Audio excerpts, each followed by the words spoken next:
here, Posh. Yeah.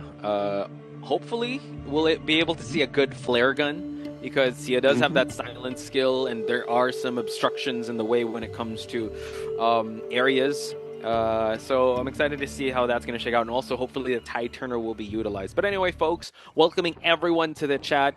It's your boy Poch Spice as well as Nello Mello, your commentators for round one, first half as Type Post. I mean, beautiful skin on his side. We'll have his first chase here. Yeah, beautiful. Just using the clone to put the mark onto the survivor, right? But careful, it's a coordinator we're talking about. And the coordinator, you do not want to be silenced, right? So that's why he takes the first red ball. It's fine. It's totally fine. Because right now, Hullabaloo needs to use the white and the black AoE mark onto survivor. But hey, we're going to have a little bit of pause right there. It's totally fine. Let's just talk about the impact that this is going to have onto the Hullabaloo's chase right here, right, Posh? Because like what I mentioned, you get hit with the red nut first. Great, because now Hullabaloo cannot silence you from using the gun. Yeah. Yeah, that's true.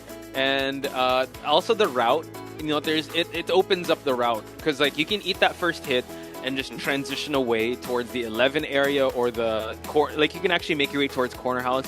Considering where she's at right now, hopefully she doesn't kite on top of anyone that's working on a cipher, and hopefully that flare gun is going to come into the mix because you really just have to weather out the early storm here. I think where Hullabaloo, the only opening Hullabaloo has for a victory is towards end game because you still have to get 3 hits onto the survivors. So hopefully they're able to build towards that. Yeah, hopefully as well. Like, you know, like what I mentioned earlier, the first kite has to be super strong. That's going to matter most of the time because if you manage to kite Hullabaloo before he unlocks his first presence, and that's saying a lot because he has insolence, right? Right. If you manage to kite for at least like 2.5 ciphers, at least a very respectable 2.5 to 3 ciphers, you rest assured 2 survivors will be working on that last cipher. The one rescuer can go for that rescue, and then if they are uninjured, or even if they are not injured, they can come back in. You know what I mean? They can come back in, they can do the rescue, they can just rotate. They can even rotate and go. So I think a lot of pressure will come onto Hullabaloo. First chase has to be super strong. And I think in this situation, coordinator is going to have a pretty good time. Pretty good time. Simply because he won't be silenced from using his flare gun. And Hullabaloo does not have excitement. Yeah. Nor blink to even like just stop the distance from being, or at least like not really be scared of dropped pallets. He has peepers, and this is kind of an open area where the mind games is really just how they go back and forth. Like you can't really kill line of sight, but it seems like Dangram here doing a good job. So as I say that, we already had a white bomb, so he needs to switch here. One more hit. Oh, nice! Let's go. The pallet slam. We love to see it happen. Coordinator still doing a very good job. Kiting, mind you though, he needs to be. The last fear is the black one. Oh no, he got it. The tram, careful about it. I think Namram was like looking. Oh no, the tram's here. He might as well use it now. Yeah, he's using it straight away. He knows. Okay, Hunter has no excitement. Okay, it's pretty fine. Okay, now we can just continue running here. But the trapeze has been unlocked. Yeah, and this is where it typically gets very scary because with the trapeze, you can basically just jump over distance, over obstacles, and careful. Okay, the double surprise being put down on the floor. Nangram trying to fight for his life. The white mark. The trapeze into the white fear. Oh my goodness. But you gotta give it up to the coordinator. Really try their best. I think the trapeze really does. It makes him one of the SS tier hunters. They did pop a cipher in that exchange, but it's gonna be really hard for them to actually try to rescue from this. But we do see that the dancer is gonna be working on the cipher lower left screen. But now Nami is already on the case here. Seems like the tide turner rescue might come in. Oh, nice elbow pad. He has to be very careful. Able to actually get the mercenary in the process. So now trying to go for a double down. Very careful here. One more hit. And it's going to be a double down if the coordinator can't last long now. Type Post is very aggressive here. He knows exactly what's going to happen. He goes straight for the double down. And then now he's already caught up. See, this is the danger. Tramp? This is Oh, wait. Oh, he's in the trap. He's in the trap. He did it. He moved out of the trap as well, just as it was about to depart. So buying a little bit more time, but I don't know. Will he be able to at least... Okay, there's a little bit of slow box being set up just for him. Let's see if that's going to happen. The double surprise waiting for him. Mind you though, he just needs to get hit by the red point. And there you have it. The double surprise coupled with his own AoE effect. Nangram's going to go onto the chair a second time. And this is where you see the decision of the Hullabaloo to go for the double down works so well. Because, see, Mercenary, he needs to use up his self-heal. The ciphers are slower now. And between what happened between the first rescue until now, the fourth cipher is only started. Yeah, they don't have the last cipher now, forcing the female dancer in an awkward position here. Having the slow, but the dancer getting hit. No tide turner rescue, so Coordinator has to be very careful. Good thing that there's a music box here set up, and they're actually tanking some of these hits, but the trapeze able to actually go through. Coordinator still needs 2 more bombs to work with here. One more, actually, and now the red bomb has to be very careful. Waiting for the cooldown here, but we have the clones to help out. Coordinator kind of trapped here now, able to go through. Able to down Nangram. Yeah, this is why it's so scary up against a Hullabaloo. You pointed it out, Posh, like middle to late game. This is where Hullabaloo comes online, super scary, with the full presence, joyful terror, coupled with the double surprise. It's so easy to get them into the area effect. And in addition, you also get an additional mark onto you. But wait, going into teleport, coming for the Mercenary here, Posh. 1 red mark and that's it. Yeah, this is very dangerous. Mercenary has to use the elbow pad if he can. Nice usage of it. Female dancer is already on the rocket chair, but Nami might actually get hit here. Watch out. Have to be very careful. This is actually the spot where the last cipher is. I like that they're opening up a brand new one because Mercenary has to kind of kite away from this spot. But it's definitely not out of the woods yet for the survivors. Oh, it's just like that. Mercenary is going to fall down. Yeah, I mean, it's totally fine because now they're already working onto a next one, right? They're working onto the next cipher, like what you pointed. But he has to be very careful because in this map, Hullabaloo can easily just trapeze over obstacles, can easily just catch up. He's like a mini Lucino, right? And now Momochi going to be spotted out by the Hullabaloo, going down almost instantly, Posh. Yeah, and that was a quick down, like from downing the Mercenary now going for the dancer. That couldn't give them any room for them to actually push any objectives. We're still stuck at 46 and 27. Magician has not used his wands just yet, but unfortunately, he has to kite for a really long time. Note that the Mercenary is kind of positioning himself to try and pop that cipher, so the Magician is going to try to gain as much attention as possible. In that process, Magic Wand is going to be used. We still have some boxes for him, slow boxes for him to kite it out here. Okay, it's fine. With a double surprise. My goodness! God. The red and the black fear, and that's just the power of Hullabaloo. Not even gonna be able to rescue in time with full health. Yeah, it's really hard in this point. Nami has no more exit path. Hullabaloo knows this, right? But choosing to chair the Magician first, well, it's kind of risky, right? But I think he's pretty confident in catching up to where the survivor is, where the Mercenary is at. Yeah, the clone's kind of revealing where he's at, and the scratch marks on the floor is going to reveal where Nami's at. And now Nami able to go for the pallet leap here, but this is Type Post kind of putting the finishing touches on his 5-point game. It was a great effort on the survivor side, to be honest. But yeah, he's going to get that hit. Dungeon's not going to be open for the Mercenary to escape from, and just like that, now Type Post getting a 5-point game with this incredible Hullabaloo towards the late game. Yeah, but you gotta give it up to DJ as well for putting up such an amazing fight, right? Yeah. I believe it's just the double down at that point which slows down the progress of the cipher a little bit. But typically, this is what here seems like they have 3 tide turners, so they are prepared to just keep rescuing. So super excited for this matchup now. I love it. I love the 3 Turner strats. They are tanking up. They are relying on last effort. So we'll see if Mune will be able to get that 4K to bring it back to 0 to a draw, or will the survivors of SS manage to get one? Bringing the commentaries is me, Nello, and this is Posh Spice. Yep. Shoutouts to Lily. This is actually insane. We did not expect to see a Night Watch to start things out. It seems like Dark is going to be starting out the kite here with 2 pallets to work with. Can go back and forth here. Is going to force him to actually break these pallets or jump through them. But, you know, Puppeteer could tank some hits. He has to be able to make sure he uses the puppet right on the dot for him to be able to get a lot of mileage out of it. So he's going to try to use the wind force. Let's see if he's going to activate the puppet. Okay, early usage, that's still fine. At least he's able to kind of kite in an area here that's not advantageous. It's so funny seeing him vault as the puppet. Yeah, little Louis running around. But hey, it deters Mune from hitting him while he's in puppet form, right? So one hit here. Wait, oh, the puppet form. Wow. Going back in. Okay, you're not gonna vault there, right? Yeah. Little Louis just still trying to go in. Okay. Puppet again. Wow. You see, it's so annoying, and it is. And how much longer is he gonna disrespect the Itakwa here? Look, the swing! Wow, dodging bullets left and right. This is not the usual chase route, man. This is not the usual chase route. But Mune's like, enough, enough. Yeah, I had enough of your puppeteer tomfoolery. So now, Boyman had to be chased away from the cipher. Note, the puppeteer did carry Tide Turner and a bit of a kiting build, but that's still all good. He doesn't have borrowed time, so they knew he was either going to chase or just kind of go for a sacrificial rescue.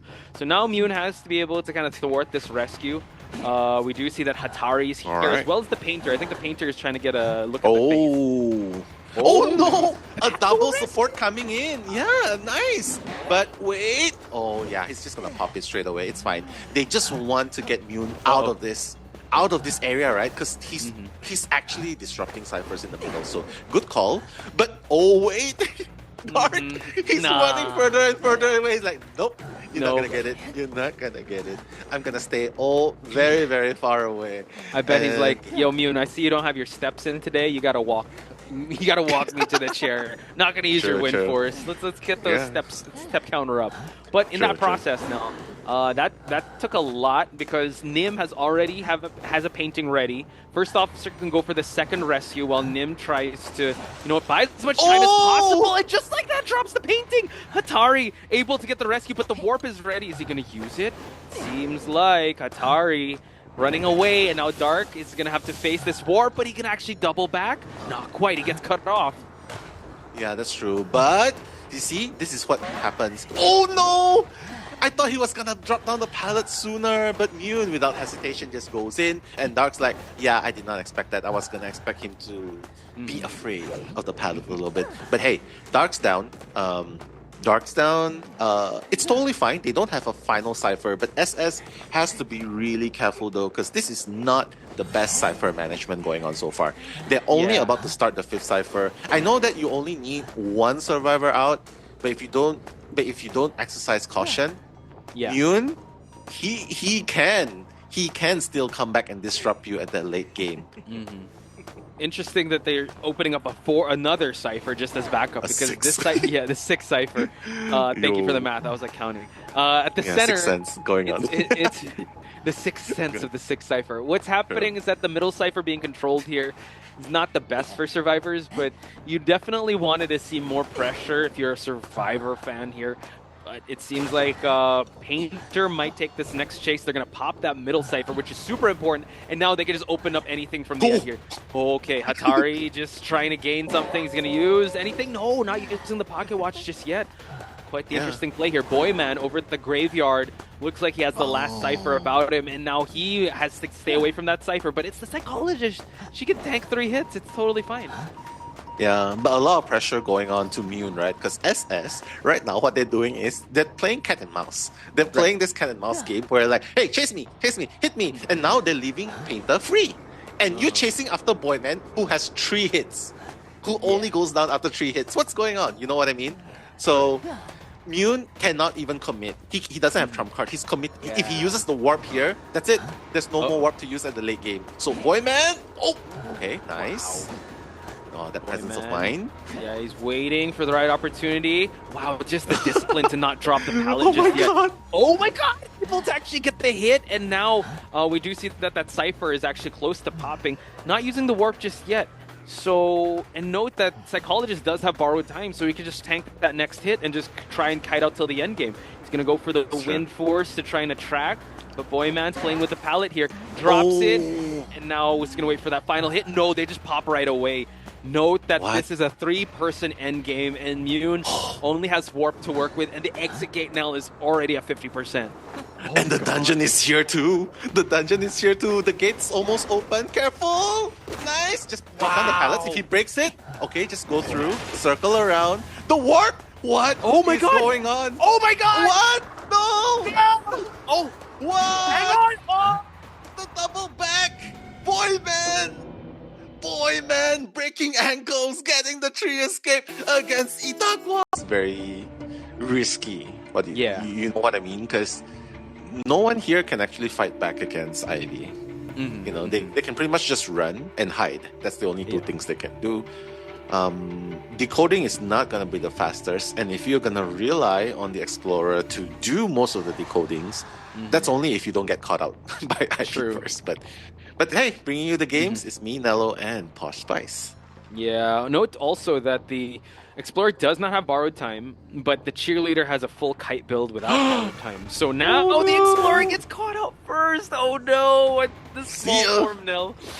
And he's the main decoder. Gets the spray at 77. You want to get that hit and then still get that scare. So unfortunately, we're at 81% now.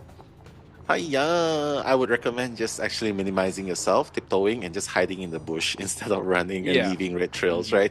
But Fu Fing without any kiting abilities and no borrowed time and a tide turner to work with, what exactly can he do here? It's already at 81% fear, Podge. Yeah, but Gravekeeper, I think he's burrowing right next to him, so I don't know if he was trying to wait for the hit, and now it just seems like Typos is just waiting for the Gravekeeper to move on away, but we're still sitting at 81% scare. He had actually just moved around the area in the ethereal form, and now it seems like he's going to focus down on Momochi. And now the Explorer, actually, his fear is going down, so Explorer has time to actually hide. Nice. Yeah, I mean, I would expect the ciphers where Explorer was getting hunted. It's actually pretty okay. Like, no one's dead yet. No one's down yet. I'm actually very surprised. But now it seems like, okay, the Explorer was found out there, but Wilding at 60%. So it seems like Typost is kind of going for like a damage everyone type strategy. It looks like it. It's not the most conventional one, because you usually just want to tunnel down and force the rescues and still keep haunting in your ethereal form. But it seems like Explorer gets healed up. Wildling gets the stun! Wow, DJ popping off. And that's probably because of Lily's cheer in the chat. Go DJ, DJ Cook, DJ Cook. Nangrab, oh wait, the blink is going to be rendered useless. He got on board just in the nick of time. What a play by Nangram, buying so much time, and now without the use of Bling. Type pose. I think he's just gonna rotate again. Yeah. So now it just seems like, tanky characters seeming to just tank all the hits. We still have 4 ciphers left to go, but 2 already have a lot of progress in it. So they have to be very careful. Found the Explorer once again, and this is not the best place for him to actually be kiting away from the pallets. Actually, he can get that hit, and now we're at full presence. It's already been full presence, so he can try to go for this spray and scare. Yeah, getting Ivy is the best hunter, right, for survivors who typically don't look behind when they're kiting. You can see Explorer is not even building fear. He's like, I don't really need to look behind. I just know the routes. They probably practice it a lot. I just know what to do here. But unfortunately, he's going to be taken down. A little bit of stutter there, but it's totally fine. It's just his first chair. Everyone is at full health, and 1 cipher has been popped. Almost 3, actually. Yeah, so all things considered, in round number, the early seconds of the Explorer getting found out, this is still okay, because if he tunneled into that Explorer, we wouldn't be 3 minutes into this game and still have 3 survivors. Gravekeeper, though, has already borrowed, so he possibly will be going for that rescue to start things up. Ethereal Form is kind of monitoring the shack area to see if anyone is coming on in, and now we see that the Gravekeeper is already here. Gets the hit onto the Gravekeeper, and the Explorer gets saved with the Tide Turner. Yeah, and this is where you see, like, bringing Tide is definitely super, super useful, especially when you're playing the long game. You just want to... He knows he cannot kite much longer, right? He knows that. He's just going to get hit, and thanks to the last effort, he'll be able to run even further. And it's okay. Even even if he goes down here, it's fine. Because look, even though they have 2 slow decoders, and Explorer has pretty much been hiding and finding pages and kiting and going on the chair, it's the last cipher now, Podge. So it is. Pretty good cipher progress by the side of DJ. Another one is left. Another cipher. Another one. Mochi has to be very careful here. He does get haunted for a bit, but he's still pushing that cipher, so he doesn't really care so much for that because Wilding is here with a tide turner to carry towards endgame, and now tries to get the spray onto them. Two of them. Wow. Nice. Wow. And this is good because they're avoiding type posts from farming, you know what I mean? He's like, okay, you can rescue, but I'm just gonna hit the Explorer down straight away. And now, Wilding on the board can all... Yeah. A little bit of support, or he could just hop off his board and just pick him up. No! No! They tried to gamble it there, but they could just actually go for the endgame pop. It's totally fine, but only 2 people with tide turner borrow time is going to benefit from this. No, he's actually going to wait for it. Oh my god, they pop, but he does get... the blink is going to get used. Hi-ya! The shovel to able to hit that detention hit. They're not at the exit gate yet, no. It's fine. Type post cannot go for the Gravekeeper. He needs to go and bring the Ethereal Form to the other gate, honestly. You know, just to stop them. Just build the tombstone there so that he can teleport when he needs to, right? Because you can see, like, even DJ survivors, they're being very careful. No one's touching the gate yet. They just want to make sure that the tombstone's off cooldown and they can break it first. Right. Just when you said that, Momochi did get line of sight here, but the Ethereal Form has to cancel. The Ethereal Form has to stay in this area. He did recall it for a bit just so that he can try to tide things out, but Momochi now has to be the one to kind of like tank this next hit. But hang on, seems like there is going to be a bit of a spray here. No one's there because the cheerleader was able to move on away. Wildling could tank a hit, so this is a really long endgame detention here. Dungeon is also there, by the way, now. No, don't force this gate. Go to the other gate. Yeah, you gotta chase. One person has to be the one giving it away. Okay. Oh wait, what? He dodged that? That was crazy! Oh my god, Tuyen now falls down, gonna get the pickup here, and this is actually gonna be most likely a tied game, but they have not actually go for the exit. Oh no!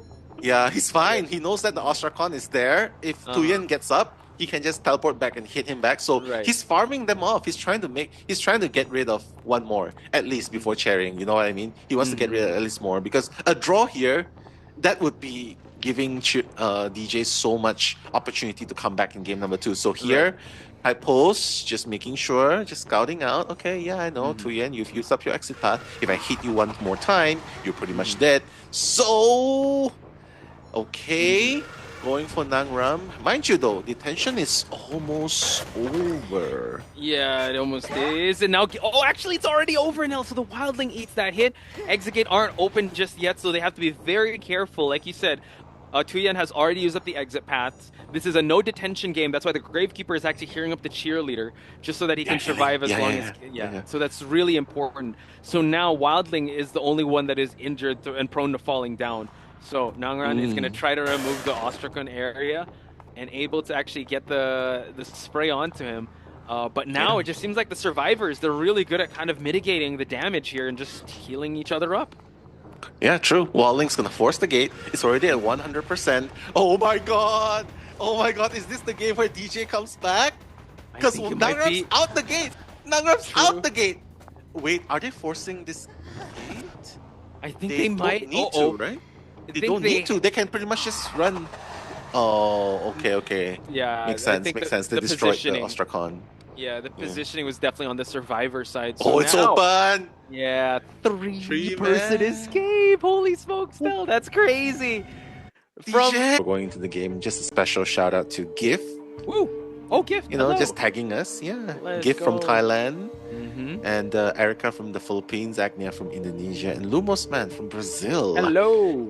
Yeah, and Cast Ironed as well. Sorry, I think she's from America? NA, yes, Kasai. NA. Yeah, so okay, shout outs NA, to you guys and shout outs to the people that are playing because Kasumi is on that Dream Witch. That's Nelomelo and Pot Spice.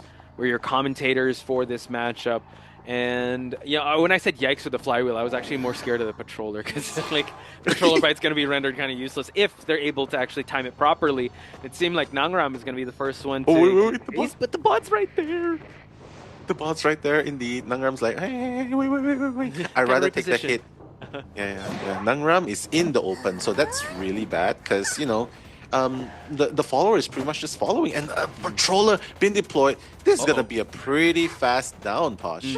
True, and interesting route that they did take. I thought he was going to go for the window, but that's actually 2 hits without removing the leech, not wasting any time at all. But you pointed it out, Nell, the bot is still safe. So, the thing is, will DJ actually not go for the rescue and try and just go for that tie? Because they could possibly do that, but oh my gosh, the basement is right here, though. Yeah, so it's gonna be probably a lot harder. Yeah, just give the Tinnitus, probably. Someone gives the Tinnitus and just let the bot decode one full cipher. Because they can definitely do it. Or you can depend on the mercenary to come in for the full blood rescue. Yeah. Uh-oh. Oh, is he actually going to go? He's going for the rescue, half blood rescue. Yeah, this is. I think the pressure is on their side because they need to be able to. Wow, nice. Elbow pad, but gets that hit early on. Seems like a bit of a traffic jam situation, so the last effort is gonna get popped. Mercenary going down at the basement, but oh my god, trying to go for the rocket dash and able to actually get a double down now. Yeah, you know the thing about what he was doing. He was trying to make that decision, right? Make the hunter question the decision, like, hey, are you gonna go with me and risk losing the mechanic, or are you just gonna come here and do the double down and and just let one? So that's usually the trick. But with the Dream Witch, because he has 2 leeches on both of them, it doesn't matter where mechanics go. You know what I mean? Momochi coming in, trying to make something happen. Yeah, probably the Momo moments here. Yeah, he did get a drop onto the... Oh, wow, it seems like they're just going to switch targets, not going for the mechanic yet. The mechanic stall is working, but injuries are piling up, so this makes it slower for the mechanic, so at least the doll's doing the work here. So now it seems like... Oh, wow, gets the hit onto the Antiquarian and the silence as well. Seems like the flywheel's through. But this over support is going to allow Nangram to actually move on over. Can't get to the window in time, though. Yeah, don't play with the Dream Witch. The thing is, there are 2 things you have to take note of. If you gotta make sure that it's the follower leech that's getting hit. Oh no, the action continues. The almost instant rescue. Everyone's injured, and that's the second criteria I'm talking about. If everyone's injured, you're in for a really, really bad time against the Dream Witch. Because one hit and the whole house of cards is going to fall down. So you have to be very careful. They got to heal up. They got to focus their attention on trying to de-leech, but the mercenary getting hit by the main follower, by his leeched follower. Yeah, like you said, this definitely really stacks up. Unfortunately, they don't have their last cipher ready. Mercenary has already fallen down. Exopath is still up for grabs. Mechanic is still decoding. So Kazumi is still put in a good position because he has his next survivor to actually go chair again. Yeah, no matter what DJ does, they absolutely cannot allow this to end in a 4-man elimination, because if they do, there wouldn't even need to be a second half, because a draw will only result in the victory of SS. So DJ healing up both of them. Healing each other up, but unfortunately the ciphers. Oh no, Momochi! Whoever Kasumi is, this is peak the Dream Witch play, right? And he's even going for Fufing. He's like, wait, okay, it's fine. Oh no! Blink down onto Momochi, the Antiquarian. That was quite unfortunate, and now just seems like he's just cleaning up shop here. Acrobat is the only one left, able to. Oh my god, that was so close. Okay, gets the hit and the rescue, so that's really good now. That's very good. But Acrobat, very tricky target to chase. It's fine. Just needs to leech, and now he can finally put Antiquarian on the chair. You know what I mean? So it's fine. It's totally fine. And use the leech to catch up to someone else. Position it. Mercenary still has the. Oh my god. Still has the follower. No longer. That's what I was about to say. Yeah, just the timing of that. You know what? You got to give it up to Kasumi here. so good at playing with the cooldowns. The timing is just really just capitalizing on the overextensions here and just making gambles. Like, oh no, Mercenary, you're not gonna. I'm still gonna double down you. It's fine. Antiquarian, you're gonna swing, you're gonna miss, and now it's only the acrobats that's left. So it seems like Kasumi really working his way to get a 5-point game in this matchup. You know, I guess reminding us of the threat of the Dream Witch. Yeah, not meta, but still very scary. Exactly. Not meta, but still very scary. Actually, I wouldn't even put Dream Witch in a meta or no meta situation. She's just like an all-time classic. Oh, I like that. You know what hits. I mean? Yeah. Greatest hits of all time. It's like, yeah, whether it's hip-hop or pop or whatever. Yeah, he's like the Snoop Dogg of the voice, you know? He's like the Snoop Dogg of voice. He's there. He's there, dude. Yeah. Ever present. Ever present. Yeah. Yeah, you know, with Gwen and Michael Bublé. And, you know, he still fits in. So I would say he's like the all times. He fits in anywhere. Dream Witch fits in anywhere. And with the one cipher, the last cipher not even being done, I mean, it's really sad to say, but DJ, I think the end is inevitable. Yeah, that's true. It definitely is a checkmate. And look at that, just the struggle free, but the hit right away. Mercenary is still going to try to move on away, and he knows that, all right, I'm not going to even use the his leech follower. So Mercenary could only just go away for a little bit, waiting for the crows to actually activate so the acrobat will be spotted out. And I like the focus on Kazumi, like not really overextending, knowing that the Mercenary is still a constant threat. Moving around to patrol to see if anyone's going to go for a heal. It's only a matter of time, because the Mercenary has sat on a rocket share already. That's true. And Fulfing does not have a leech onto him, right? So that's why it's very hard to locate where he is. Kasumi just needs to keep making sure that the Mercenary is on leash, doesn't get up and run away. And that's why you can constantly see the ballooning happening.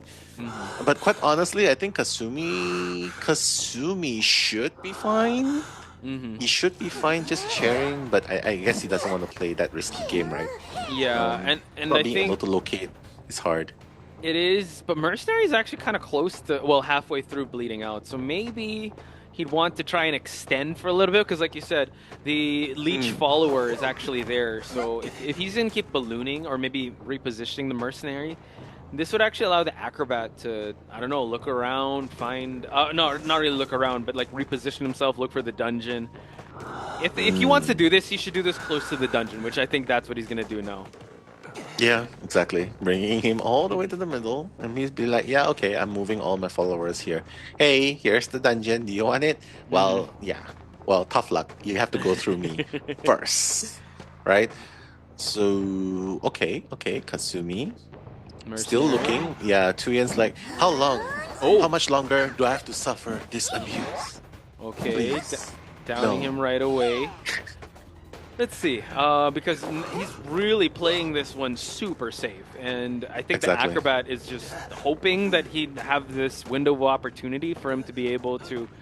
Oh no! Oh, he spotted him out in the open. Yeah. Oh no! Yeah, I think he's just gonna drop him. Okay. Yeah, stay on the ground for a little bit. Yeah, I'm gonna take care of the acrobat first, and that's exactly where Kasumi is sending the followers.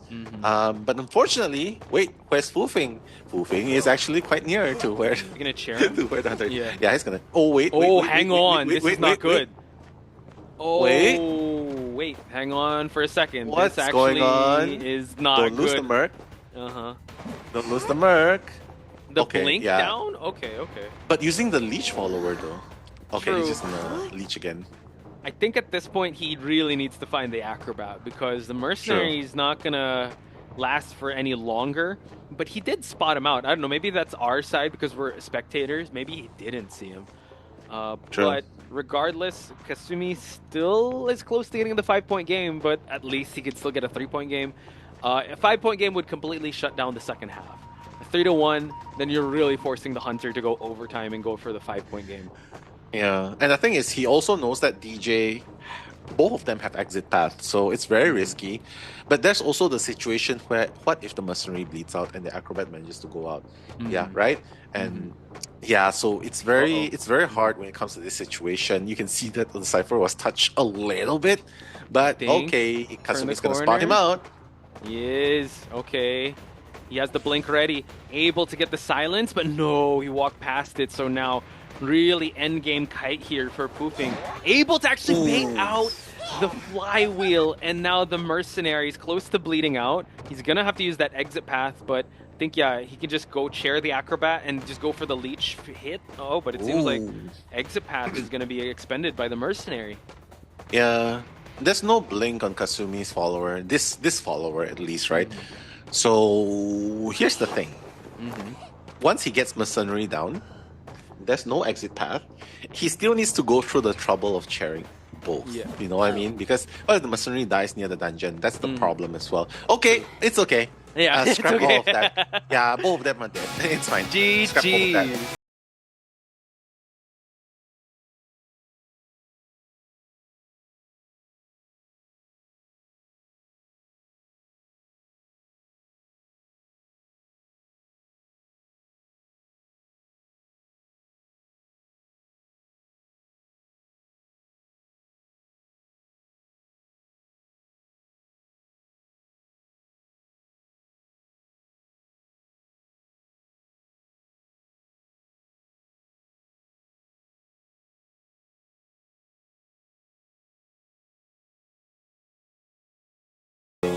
Survivability of Little Boy. He's just one of the best survivors out there. Looking at the persona traits, Peepers, Trump Card, and Detention, just to, you know, stave off any cipher rushing and also keep track of the high walled area. But we do note that Borrowed Time is only on 2 of these survivors, while Marin does have Flywheel, and we also have a bit of Tide Turner. GT Moya might actually want to take this first kite, but he did carry a Tide Turner and also a Flywheel, so no broken windows for him to carry. So hopefully, you know, he can transition away and the cage placements won't be there, but we talked about fighting back, right? This is more of just let's try to survive as much as we can and try to support as much as we can with the postman's letters. True. The first kite will have to be super strong, and I mean, with the help of utility letters, hopefully that will be the case, because right now Yashtina is coming towards the middle of the map, not necessarily where GT Moya was at, but, well, GT Moya is going to make her presence known. He's like, yeah, I'm here. Are you going to chase me? No, you're actually going for Marin, and Marin, the aeroplanist. Okay, first cage. Let's see what's going to happen here. Oh, the boost. Okay, nice, but will it be enough? It's to buy time. Nice. Wow, the mind games at the cage. Able. Oh, that was actually, I mean, I like the idea of Marin, right? Using the speed boost, but now he's got to be very careful here. He's got another cage. Tried to go for the back step. Nice avoidance. He's going to use the airplane to push him towards an area here. Let's actually move away, but the flywheel now able to get another cage. We do have a pallet here. He's going to be very careful. Oh my god, he's surviving. He drops down the pallet, but not in time. And this is why you have to fear the gold man. Look at that. Despite do you see how much resources was used up just to deal with that 2 cages? Oh my. Okay, that was actually kind of close. 2 cages, but the action does not stop here. GT Moya is already on the case here, so has to be very careful. There is no time to put a cage anymore. You're just gonna get a chip damage hit, and Aeroplanist is gonna have to move on away from this area. GT Moya is gonna have to eat this next hit. Flywheels away, so it could actually be getting his attention here, but gets that hit. It's totally fine. It actually adds up to a regular hit since it wasn't caged. So now Yushtina trying to find Marin. Let's see if he's gonna use his jetpack once again. Oh, the Peeper's gonna spot him out. Yeah, exactly. There's no running away, and he does not. He only has 1 more to use, right? He's gonna use it right here. Wait, what's going on? He can't go through. It's a halfway. Oh! It was quite unfortunate. Yushtina able to actually have a cage placed towards the edge of the map, so I don't think he was able to move on away. So excellent placement. Yeah, exactly. This guy is crazy, man. First, he was such a dominating survivor, and now he's a dominating hunter. Mind you guys, this is the Yash we know, right? He's crazy survivor. Now he's playing as a hunter and making his debut here, right? As a hunter for 4AW. Okay, Skyfall, pushing him away a little bit. Okay, nice, it's fine. Makes the rescue. Beautiful. Very stable rescuer, Skyfall. But, wait! Skyfall! Yeah, beautiful stun. We get a cage, but no, Marit was actually... Oh, he caged him twice now. So Marit not having much resources. Tide Turner is still in effect. Gets the last effort. Unfortunately, Skyfall was not able to body block, but gonna get the backstep and also... Oh my god! Wow. My god, what a crazy play. Marin used the flywheel but missed. But to catch Skyfall off at that position as well, this is why you gotta fear the goat, man. Yeah. This is the standards of a goat main. If you don't see 2-3 mirrors, that pretty much messes up your mind left and right, blocking you in and out. Which one is in? Which one is out? Which one is in? Which one can I go through? Which one is the left one? So this is peak Goatman play right here. And GX though, pulling their weight as well, because when all of that is happening, despite having one survivor out, Skyfall on the chair, the last cipher is already at 54%. True. Wow. Okay. We do have a cipher that is being worked on here. But unfortunately, GT Moya put in a tough spot. Able to flywheel to move on away. But the 180 hit Yushtina has down the Gardener and also is camping out this cipher. Able to at least get a rescue. So if Skyfall does heal up, or at least... Oh no, it's actually going to be the Postman that might actually try and go for another rescue or try to get the attention away by opening up another cipher here. True. I mean, and that beautiful rescue as well. The timing is impeccable. Little boy coming in to rescue Gravekeeper before half. Yeah. Right? Just at the moment. So right now, little boy, I think he has to change jobs a little bit. Probably gonna come in for... Probably gonna be the ones... Wait, no. Skyfall is the one coming in. But here's the problem. Here's the thing. You go onto the shovel, but does it really matter? Because the mirror is the one that's gonna block you off. The mirror's gonna be the one to block you off, and unless if you get out, right? Unless if you get out of the position, you're not gonna be able to make that rescue. Yeah, speaking of getting out of position, it seems like Little Boy already got called or summoned to get this rescue going. Skyfall out of the shovel form. Little Boy has to be very careful. He's gonna eat that hit just to get the rescue going. Skyfall's gonna try to push as much as he can. No, Little he Boy, misses! the dog, oh no, able to actually cage. Oh, Skyfall's out of it, has to reposition the cage. But now he still has some shovel to work with. Eats that hit. Little Boy has to be very careful here. He's still in this area. They're going to try to push for the other cipher. Skyfall falls, though. What a play. What a play by both teams, honestly. Skyfall with the presence of mind, vaulting through, and then using the shovel. That little shovel left just to get that attack recovery onto Yushtina. But here's the thing. Both of them are injured. One is going to decode the cipher. That's going to be the Gardener decoding. Little Boy, will he be able? Will he be able to last that long this against is scary. Goatman? He does have borrowed time, so oh man, nice movement here from Little Boy. He's going to try to get rid of it. Able to get the hit. It's not quite ready yet. No. It's not going to pop. It's not going to pop. Little Boy. I think they're just going to pop, right? Gardener, even if Gardener pops, there's no borrowed time. That's actually quite scary. So now... maybe Gardener's plays to kind of look for the dungeon at this point. She can tank a hit once she's able to get the bubble, but easier said than done. Postman now, about to hit the halfway mark. He has not used his trump card yet, so GT Moya has to be able to survive. Try and push for a dungeon. I'm not sure where the dungeon is at, no, but GT Moya is going to have a crash course and actually see Yush here in the mix. Yeah, this is super hard. This is very, very hard to watch. Yeah, you go through, and that's the thing. You go through the other side. There's a wall there. You can't even go back in. So, Yash, unexpected. I would say into accident. So he doesn't need safety net. You know what I mean? He's like, yeah, I've been driving for the past 5 years. I never got into one. So why would I need insurance? Can you imagine Momoka not even...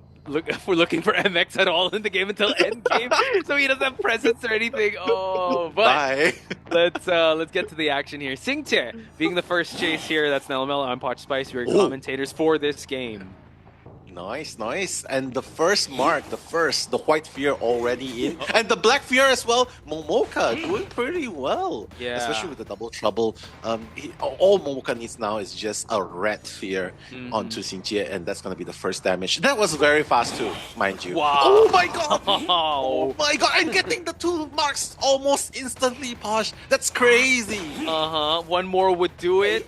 Let's see how he's going to try and go for this. He's about to have his first skill unlocked. So he has to be very careful. He can't do the trapeze just yet. Drops down a peeper just to make sure. Once we hear the bell, he's going to be very careful. He's going to drop another one. Flywheel through. Able to get another one. Nice. Avoidance, but now the trapeze is available. The aeroplanist has fallen down.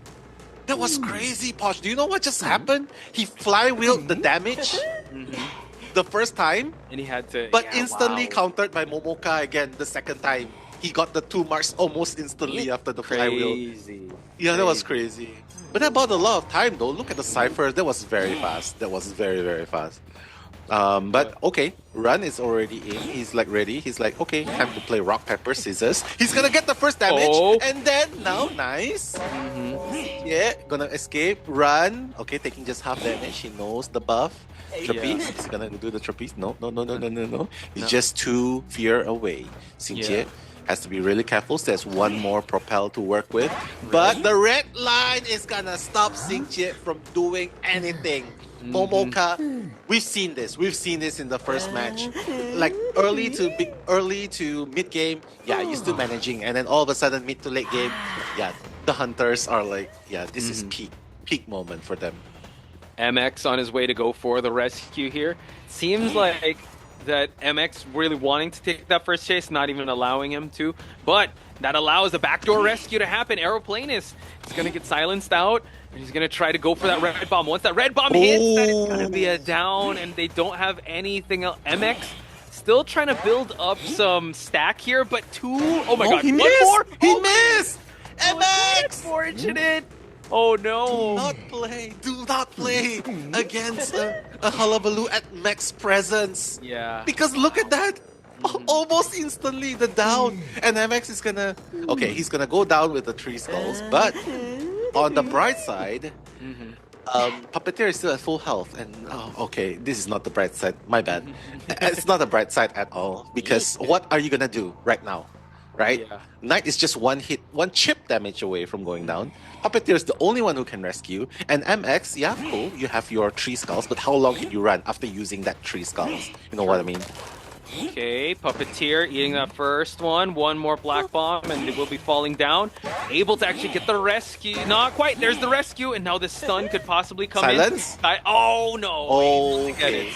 So this does give him a bit more distance to move away from, but the trapeze just to close the distance right away. MX has to build it up once again. Able to get the black bomb. White one, just looking for the red one. We're going to go for it, but no, not quite there just yet. They're pushing the last cipher. MX has to survive, but he has fallen. Wow. I feel like this is just going to be a mirror result, right? And we cannot really compare Goatman to Goatman, but we can definitely compare meta number 1 and meta number 2. So here, Hullabaloo already coming online. You are not gonna get the dungeon here. Unfortunately, both of them are already at 1 chip damage away. That's very, very unfortunate. Doesn't really matter though. He's just gonna get the Puppeteer down, probably gonna force exit path, but Run does not really care. She's like, yeah, what do you want me to do? I'm just gonna keep decoding. That's the only thing I can do. She could actually just pop it and then bring up the Puppeteer, because Puppeteer does have borrowed time, but Momoka sees what's up. He's already marching his way down with the trapeze. Run, I don't know if she could pop it. If Run could pop it in time. No, it's not quite. It's going to be stuck at 88%. Could still actually just dump a bunch of peepers here just to keep it going. Has not found him. Oh my gosh. She went the other way. Run went the other way. Momoka's like, wait, I thought you were going to kite here. But no. She's like, yeah, I'm not really kiting here. I'm just going to... Oh, he's betting. He's like, okay, use trapeze. Nope, he's going to teleport straight away. Exit path. No, Sizi, the moment to stand up is not now, unfortunately. And he's going to go down. Yeah. Oh my goodness. What can they do right here? 2 ciphers are so close, yet so far to being completed. And Run is the only one left with exit path. Momoka trying to see the direction of where Run is going. Probably gonna find her very, very soon. Yeah, she's gonna be revealed very soon. She's gonna know. And it looks like, Posh, it's safe to say it's 4K. Probably gonna be a 4K. True. Now it's only a matter of time. Gets the silence, so the Knight can't use the helmet just yet. We are gonna see Run try to survive for as long as they can. But yeah, it's It was a little unfortunate, especially when Ⅷ did stand up and he just switched to teleport right away just for him to go because okay, exit path's already used up. Let's go for the down here. A 5-point game. We're gonna see the full 3. Wait. Oh, okay. Oh my god, I thought he was gonna chair and then we're gonna wait. But yeah, it's just Run's first chair, right? But can I say Run was the one that's actually kiting really flywheels. So yeah, he always believes in the power of rescuing, right? And that's why he is one of the most consistent rescuers that I've seen over the years, that we've seen over the years, right? So here, triple flywheels against Yashtina on Shadow. I mean, it kind of works. So we'll have to see, because right now, Yashtina is about to pop off in this map. Already cutting off the little boy here in the factory area, destroying one of the strongest pallets in this map. And continuing on, Composer once again has the buff to actually create a lot of distance, going for the backlight trick and actually catching a bit of Little Boy here entering the factory. So he's going to try to make it towards this vault, but let's see, he does not have the look ready and able to actually get the first hit here. Oh, okay. It's okay. At least he's still playing around the factory, but that was a pretty early hit, right? Yeah. You can't really blame him because it's really Ivy that's talking about. She's just putting the Ostracons at the right place, and like it's like what? You can't even look back to see the direction, right? And that's why, yeah, she was maximizing the usage of this knowledge to do red light tricks and look at the multitasking going on while all of that's happening. Little Boy is still trying to make the kite happen. It's close to a 2 ciphers kite, I think. But ultimately, Bling hit is going to put Little Boy on the ground. I like how he actually put out the ethereal form towards the center just to keep someone off the cipher, even though he was just waiting for the blink to just be off cooldown for him to go for this down. So he's still trying to attack not just the survivor in front of him, but also attack ciphers. And I love the chair placement. Since this is at the center of the map, he's going to have a lot more control to see whoever's coming and probably put more Ostracons around the area. But it seems like Skyfall's already here now. Yeah, Skyfall's here, manages to make that rescue. It's good. Psychologist is at 6. Oh, never mind. She's far away, but Skyfall needs to be very careful, and that's why he uses the watch almost instantly. Little Boy is going to run back to the factory. I'm not really sure if he should still be running back here because there's still an Ostracon here, you know what I mean? So that's going to be the problem. The spray is going to stop the vaulting animation, and Little Boy is going to go down at the corner of the factory. Oh, wow, that was a very hard one. It was, Skyfall was healed up. He does believe in the power of rescuing, but unfortunately no more tide turners on the board for the GX's side. Able to actually stave off GT Moya from the cipher. He knows something's up. He's knows that the dungeon is right at the center as well, so that plays heavily into how he's camping it out. 3 ciphers remaining. They open up a backup cipher just in case, and actually Marin getting haunted there, and now Skyfall has to make this rescue and body block happen. Yeah, true. He's already using up the watch, right? So let's see what's gonna happen here. The last watch about to take. Okay, nice block by Skyfall. I think Yashtina's idea was to farm, off Little Boy, but Little Boy still has a little bit of chime going in, but will that be enough? Little Boy is at 78%. Fear. Still running, no flywheels to use, so this is just pure kiting at this moment, Posh. True, and he can't look back, right? Usually kiting 101, you want to be able to look back, but unfortunately, nice, able opening. to get the bait off the hit, and Little Boy really buying enough time here for the cipher to be very threatening. Wow, okay, very close. 2 ciphers are actually done. If Yash is able to buy more time, Skyfall is even pushing the factory cipher, so a lot of things going on. Little Boy popping off. Let's see if the rebound kite's gonna happen. He's still making it work, but the blink is gonna put Little Boy down once and for all. Yashtina's like, yeah, enough of this. Enough! Go down. And I love how he actually forced Yash to use the trait. Even though he doesn't have detention, at least now this endgame kite is gonna actually be harder than expected. 3 survivor endgame. GX Survivor is able to push this because of how Little Boy was able to manage and stay cool, calm, and collected in the face of terror with Yash piloting this Ivy. So a tied game could actually be in the horizon for Team GX. Exactly. Like, just look at Moya, realizing that he might be playing with the red light, right? So he's like moving away. Everyone is still, super calm, just waiting, buying a little bit more time. Hey, you know what? Maybe we can look for some items in the box, and Skyfall found a perfume. Maybe we can just break up the Ostracons first. Maybe we can just isolate the hunter on one side first. Right. But that's just gonna give time. So Yash is actually pressing against time before detention runs out, before he can just one hit down the characters. Moya might ultimately be the perfect chase because Moya does not have any skills to help him kite. Well, except for the flywheel, but does Yash know that? If GT Moya is able to last for a little bit... Oh, flywheel's through! Nice. No, the dungeon! The dungeon is there! Oh my god, and they're gonna try to exit, but it seems like the pallet... through the pallet! The idea was there, but actually I didn't see they were actually split pushing the exit gates. So now the other exit gate is actually opening up. And it seems like... we are gonna look at the lower left side of the screen, and it was Skyfall to open up the other exit gate. I think they're just gonna go to one exit gate. Yeah, I think forcing that gate, Skyfall's not gonna leave. He's definitely not gonna try and leave here. He knows that Acrobat still has full. He can sit for the full duration, right? And detention's about to be out very, very soon. Like just 15 seconds, 13, 12, 11, 10. Almost done. And psychologist as well. I think it's the first chair? Yeah, first chair. So oh my god, everyone's first chair. Yeah, everyone's first chair. So yeah, like you said, done. detention. Okay, nice. Be very careful, Skyfall. And he actually time. Oh, just a second. Detention's over. Almost. He's actually gonna get the hit, the scare. Oh my god, detention is over. And now psychologist needs to get rescued here, but it seems like they're opening up the exit gates first. But we do see that first officer has fallen down. This is exactly why it's so hard. Yeah, he's like, okay, you know what? We'll just take the one-man escape. Let's not push our luck.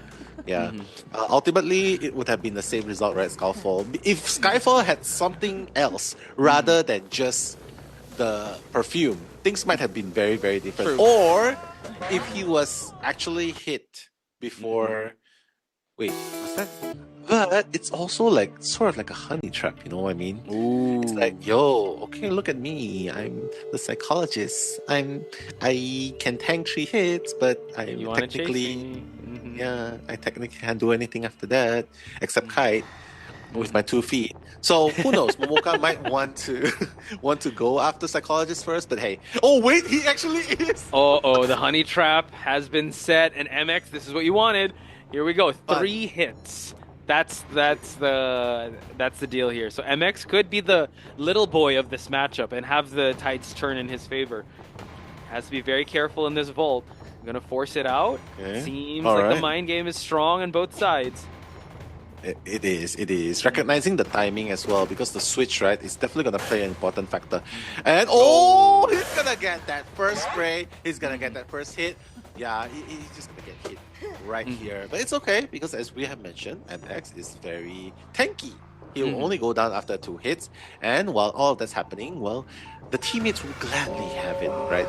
They would want to just decode. But here's the thing. He's already possessed Sizi, building an Ostracon there, so that's definitely probably gonna be the next pick, next choice. But MX still surviving pretty well, 64% fear. Let's see Momoka, he's trapped! He's trapped! And 100%! Now, the blink is also ready! He's gonna get the terror shock and the full presence unlocked! Oh my god! What a play by Momoka, and not a second too soon! What a beautiful execution, right? Coming in, and one cipher has not even been popped. This is definitely a very, very deadly hunter we're seeing here.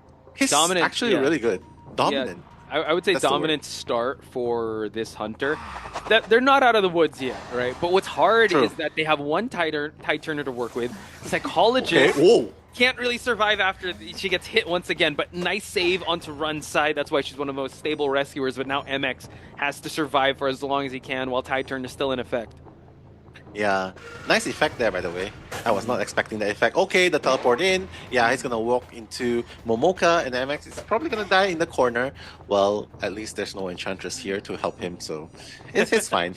I mean, that's the way to play. You're sort of just playing cat and mouse. You're trying to distract, while one mouse is trying to distract the cat as long as possible, the other misers are going to, quote, rush the cipher, right? That's the name of the game. So Run is going to be possessed at the moment, but that's not going to stop Run from decoding the cipher. Sizi about to finish that cipher as well, coming in 100%. Two ciphers have been done, another two almost done, one new cipher. We've seen this before just now. We've seen this in the first game. And let's see if 4AW will be able to do anything different here. Ooh, able to actually get the bag, but no, able to actually eat that hit, and now he just flywheels away just for that area to not get possessed. But now MX, last hit, he will be falling down. He's going to go for the possess at 84%. MX needs to last for as long as he can, and he goes through the window, able to get the possession, and now Psychologist is going to fall. They're working on their last cipher now, and it's actually kind of, well, the next two ciphers are quite close. But Momoka, you know, the wheels are starting to turn here. Two of them are injured.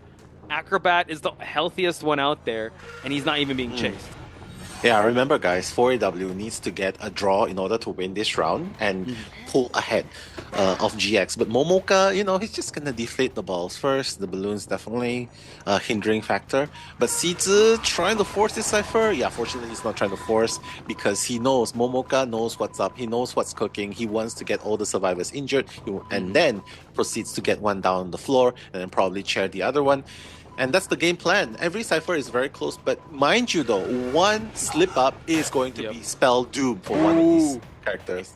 And just like that, the possession onto Run, able to actually hit the Mercenary. She does have a delayed hit to fall down. Ciphers are getting dangerously close. We have no trump card, just a blink, so the blink could play into factor here. We're going to force the Mercenary onto this rocket chair just to stop the cipher progress or stop the endgame pop to happen. And I love how they all borrowed time. They need this for the endgame pop. So that's true. Sitting at 68% here, Nell, as the ethereal form continues to hunt down another survivor. Yeah, true. I mean, there's an Ostrakhan here. That's the last cipher, right? So the question is, will 4AW actually needs force that cipher?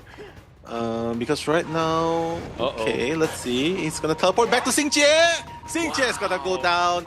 Yeah, you have to be very careful. You cannot force it. You have to break the Ostrakhan before you commit because there's no guarantee. Once the survivor saves a teammate, there's no guarantee that he's not gonna change targets. You know what I mean? So here's where it gets very dangerous. There's no extra cipher being worked at. Siji's gonna start one, but it's only at 2%. Everyone's at half health. I don't know, man. This might be the beginning of the end, Posh. It could be, because Momoka is not just defending the rocket chair, but defending the potential last cipher. It seems like Momoka is going to try to tunnel down Sizi, but like we do see that the ethereal form is here to kind of defend this area. He's just going to teleport back, able to get the rescue. Run gets hit, and now they can try to push this cipher, but it's still at 2%. So now he's just going to try to get the scare and try to get the actually try to catch him off guard here. Tries to get the scare, but it seems like he's able to get the bounce and now able to actually counter the blink. So this allows the survivability to last a little longer, but for how long though is the question.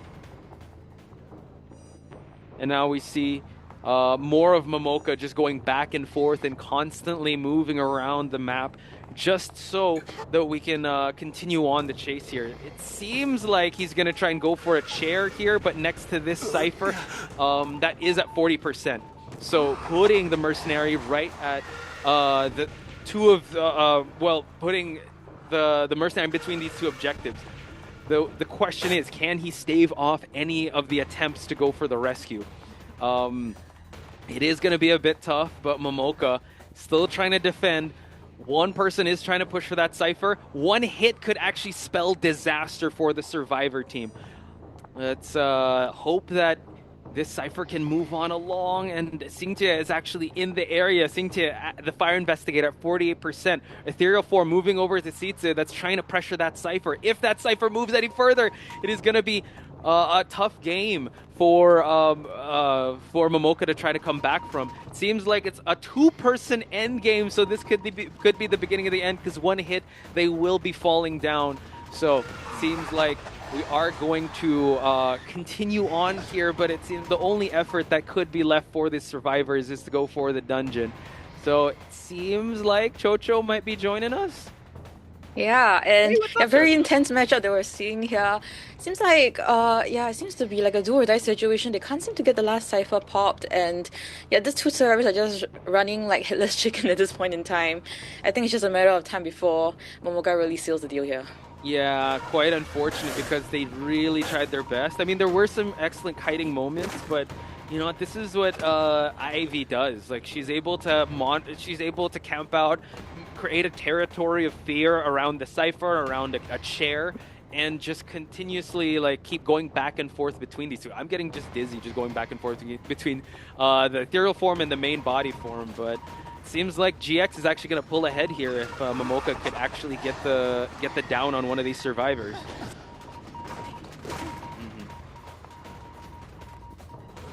So, moving on here, it seems like the Fire Investigator about to get 100% possession. Unable to actually capitalize on this since the main body is not there. So, we're going to keep going back and forth here. Still stuck at 70%, 73% and 80%. Chocho's still with us? I guess not. So, we're going to keep on going here. Momoka is going to try and, well, just possess the survivor once he takes out the off-stricken area. Momoka now just needs to tunnel down one of these survivors, and it's going to be GG's. But GX, I would have to say, the survivor side, just being able to get that one survivor escape was the difference maker in this chat. So, it's an incredible showing of how well GX has prepared for this. The blink down could be the beginning of the end in this matchup. And now they're going to play up the exit paths. Cipher is not quite there just yet at 83% to really threaten a pop to happen. But at this point, Xingtie is not going to go down without a fight. So you got to give it up to 4AW. Really pushing Momoka to that limit. And it seems like we are going to get Nell back in just a bit, folks. But just giving a preemptive congratulations with how GX Momoka is playing this, because he's already used up the exit path of the Acrobat. He has to be very careful. He is guarding this cipher with his life, these two ciphers, because they're the closest ones. And now he's trying to see if he can actually go down, hit the Fire Investigator down, because the Fire Investigator's already used up the exit path. And I believe the spirits are telling me that Nello is back. Well, I'm definitely back from the abyss. Thank you for having me. I thought I was kidnapped by the goat man for a moment there. It was just pitch black. But looking at the game itself, super back and forth, one cipher remaining. This is a very, very scary situation, Posh. I definitely agree with you. This is a very, very decisive moment. They need to get at least one survivor out. Otherwise, it's going to spell disaster for the side of 4AW because, mind you, GX got one survivor out. Yeah, and I was just saying, like, it just takes that one survivor to be the difference maker. Fire Investigator, unfortunately, doesn't flywheel that hit, and we've already used up the exit path of the flywheel we already used up the exit path of the Fire Investigator. Acrobat has just used up his self heal, so now it's just only a matter of time. GX is actually going to win the first game, the first round in this matchup, and it just took one survivor to do it. Yeah, I mean, he has to play it safe, right? Xizhi using the last ball. Let's see, the bomb. He actually has one more bomb to work with, so Xingtie is pretty much on the ground, no exit path. Xizhi needs to kite as long as possible. But honestly, if you kite, even if you kite here, like Xingtie, he's not going to bleed out anytime soon. Yeah, definitely not going to bleed out anytime soon. Just going to finish Nell's thought there, because it seems like this is just a... I mean, Blink could be used like right now just to solidify that victory. So, again, an incredible performance on the side of Momoka. You know what? Countering all that he could. And she reigns supreme back in Koa 3 to Koa 4 or 5. Yeah, I mean, it's Koa 8 now. Era of the Goat Man and Hullabaloo. But hey, who's to say that Yash couldn't make the Bloody Queen work, right? Yes. But going into the game, this is me, Nello, and Posh Pies bringing the commentaries. Do or die. Let's see if the Bloody Queen will be the 4K Queen today.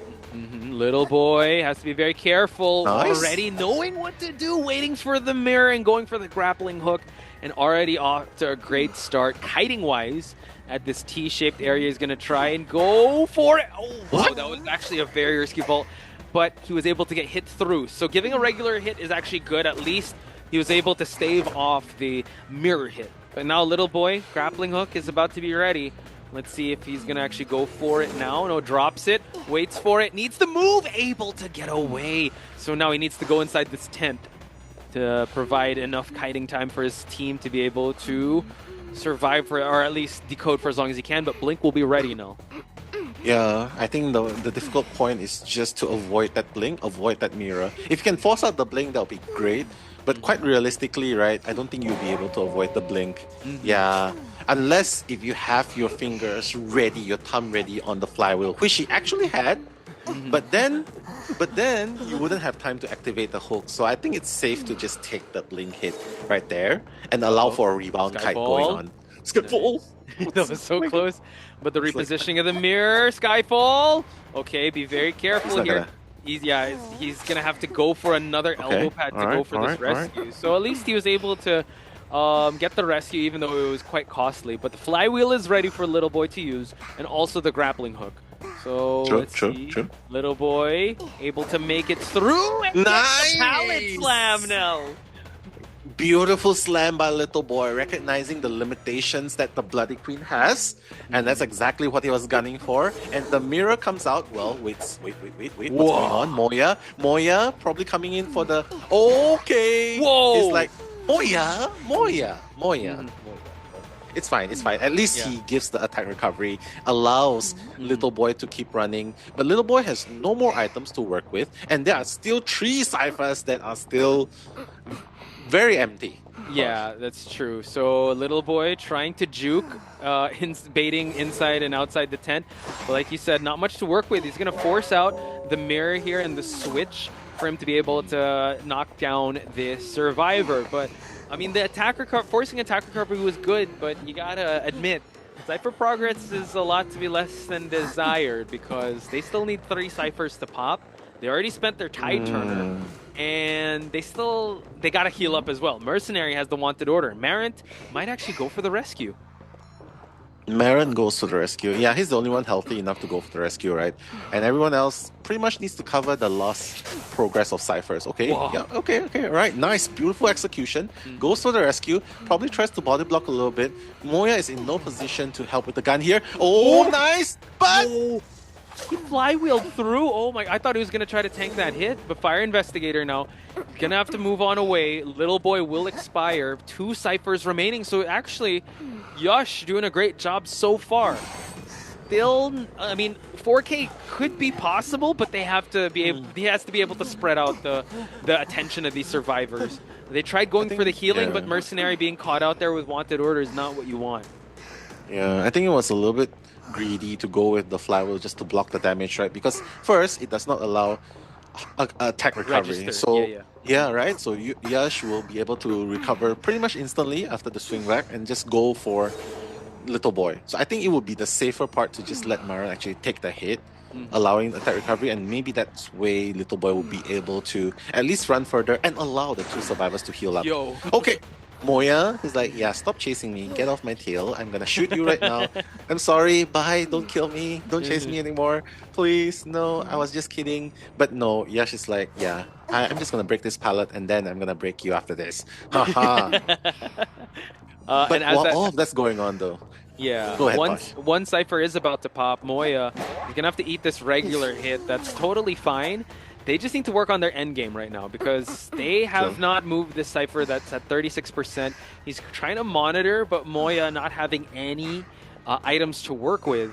It's going to be a little tough. Mercenary's the only one with elbow pads. We do have Fire Investigator with 2 balloons. So let's see if he's going to give that support, but it actually pushes it towards it. Oh, nice! The mind game, able to actually force a bit of recovery here. He's going to go for a hit. Oh, wow. Yeah, great mirror placement by Yash there. So it seems like Mercenary might have to push for this endgame cipher. All of them have borrowed time. Oh, unfortunately unable to block the path of him going down. So Yash will be the coordinator. That was actually a pretty good area to block the hunter, you know what I mean? Yeah. Okay, Skyfall using up the last pad. Just has to be really careful not to get hit by the mirror here. Yash is gonna land that mirror hit. Very, very great job. Probably gonna just leave the Merc on the ground. It's a dangerous game to play. You can see GT Moya already rotating to the other location. Marin will be the one to stay in the middle, provide the tinnitus, and hopefully stop Balloon? Yash. Oh, wait, sorry. Fire Investigator. He's gonna try to block. Can he actually block? Let's go, let's go, unable no! to get it, but the flywheel also spin. Oh no, and now Moya is actually gonna get hunkered down here. Nice flywheel to avoid the hit, but it seems like Yash able to get a double down. So now, just like that now, it seems like a 4K could be in the horizon for Yash. Greedy play, greedy play. No. The fire investigator has to know that by the time you deploy the balloon, right, it takes a little bit of time to activate. But now, because of that, you not only do you get hit, but you also wasted your flywheel in the process. And now, all of a sudden, your teammate is stuck in this area. Skyfall he will get up, but what now? What now? You know what I mean? Marin has nothing to work with now. Yeah, that's true. So it just seems like, wow, the 4K Queen. You did say like 4 Terror Shocks and whatnot, but it just seems like the overextension of GX really led to Yash snowballing. Little Boy having an amazing start, but at the end of the day, you really have to play with what you have. And yeah, the mirror hits really landed. I would say maybe the first mirror didn't really land because of Little Boy, but everything really played into favor of the Hunter here. We do see lower left side of the screen, the coordinator is at the basement to try to get an item. We still have some exit paths to work with for Skyfall, and it seems like coordinator did get some elbow pads.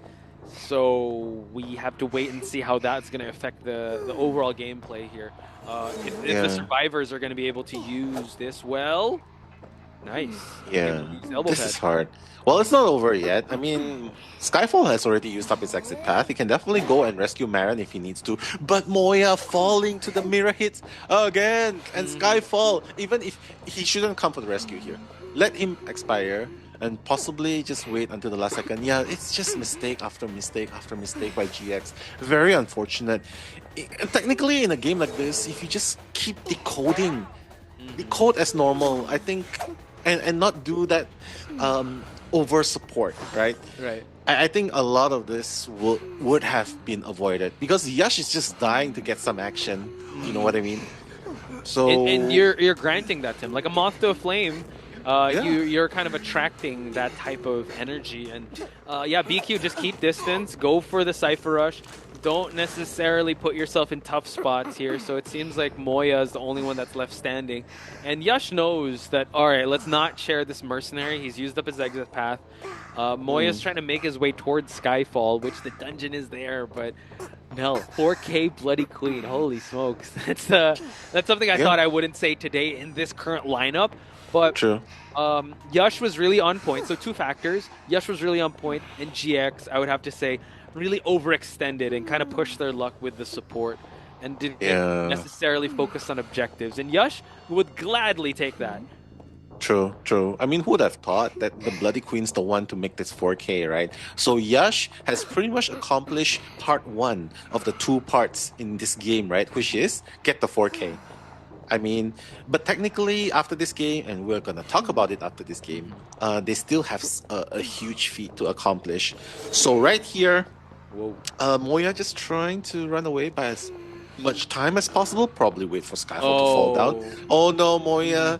Your 3 best friends discovered where, it's just revealing you to where Yash is. You have a perfume, but at this time you probably wish for a syringe instead. But that would be dope if he had a syringe. And it could make Moya survive a little longer for Mercenary to expire. But you know what? I think at this point, Moya is going to do his best to try and survive as long as he can. Dungeon is actually outside the 2-story area where the pallets are. So going to get the heal. Oh, not quite. And it seems like Moya flywheel to get the heal. Wow, okay. Never say die, says GX. True. But now Skyfall is going to continue going down. And you have no more items to work with. You don't even have a flywheel to work with. While it may be like, wow, that was super fanciful, honestly. But Moya is gonna catch up pretty soon. True, true. And unfortunately, Skyfall, it would be great if Skyfall expired and the dungeon was there to open, but that was not the case. Yash, ladies and gentlemen, put that on his record, a 4K queen. Do not mess with Yash, even though he brought it out, I think, at the hopes of a tie, because he did ban out Embalmer and all the tie characters. He got more than what he needed, and now you're back. Hello, not easy approach. Let's, you're on your own strategy. That's what I want to say. Just push for the exit gate and get the victory here. So, folks, this is the last match that we'll be covering. That's Nello, I'm Potch Spice, and Momoka is on a Dream Witch. Do not adjust your TV sets, folks. We're seeing a Dream Witch here in Moonlit River Park, and Xingtie seems to be the first chase here as he gets leeched. True. Xingtie, the first one. I mean, Xingtie is sort of like, you know, sometimes he kites good, sometimes he does not kite good. But most of the time, he's pretty stable, I guess. But I don't want to jinx it for him. Yeah, we'll see what happens. Oh, okay. He's keeping, great job at Momoka, keeping Xingtie in this area. And now using the Patroller to just slow him down, using the follower to hit. Okay, it's all good. Still has to leech onto him. And now the main body can use the Patroller. So Xingtie overstaying his welcome in this really tight corner. Momoka ready with the Patroller here. Yep, just only a matter of time, drops it, and actually goes for a quick bite, and we do see that Momoka's leech is here, and it is going to down Xingtie without Xingtie using the magnets, so tough spot. It seems like he's also going to get a siphon out of Xingtie, and also basement. So are they going to actually risk it here or try to push for more objectives? It seems like they're already making rotations to make the rescue happen. That was very crazy. That was very fast first down, right? And mind you, without expending the use of leech. Oh my god, getting caught! Got Momoka. Got Momoka right there. Oh my gosh. And now... And there's a follower down there. There is! Oh my god! Falling sideways here, run! Unable to get it, and we do see that MX is here. MX might actually... Someone's there? No, Lucky Guy's there. Lucky Guy's gonna go for the rescue. So now, he shot, and now he's gonna go for the rescue here, but there's no tide turner here, so he just needs to hunker down. Go for the prospector down. And all this time now, no one's going for ciphers. We're still at a standstill at 5 ciphers. Yeah, and that's the dangerous thing. Like, you die in the basement, I think that's automatically a sale, honestly. Oh my gosh. I'm now hitting the psychologist as well. Oh my gosh. The psychologist trying to go for a heal? She's just standing there. So now, psychologist still has that wanted order. I guess maybe he doesn't want to get terror shocked off the cipher. But looking at how, I mean, Prospector doesn't have a leech. It's Lucky Guy that has a leech. Momoka's just waiting for the main body. Yeah. Momoka's forcing it? Is she? No. She cannot. She cannot force it. Why? Why? No. No, she's using the pocket watch to force it. Oh my gosh. No, she's gonna get it. Okay. The Tide Turner could actually carry. Yeah, so but the Patroller is gonna stop. We're on a double down situation here. Able to get the Prospector now. He's waiting for Ran to go down, I think. Wait, Xingtie. Oh my god! And now it's a double down situation. We're still stuck at 4 ciphers. Dare I say this is a more dominant start. We're only 3 minutes in, and Momoka's already doubled down these 2 survivors, and still 4 ciphers left. God, Momoka, definitely. This looks like an impending 4K by Momoka. Look at how much pressure happened. So much. And this happened because I cannot even say it out right now. 3 ciphers have been done ultimately, but wait, Xingtie is already down. Run is on the floor. Wow. I mean, wow, the instant hit onto MX. And that's the cipher was only done thanks to MX mechanical doll. You know what I mean? Right. So for the one time they actually 4 ciphers, I think that's a very good part. At least that's a saving grace for them. But it doesn't help the fact that Psychologist is the only one that's healthy in the vicinity, right? Saving grace, I would have to say, maybe is don't go for a rescue. Just focus on objectives. Because they just need 1 person out.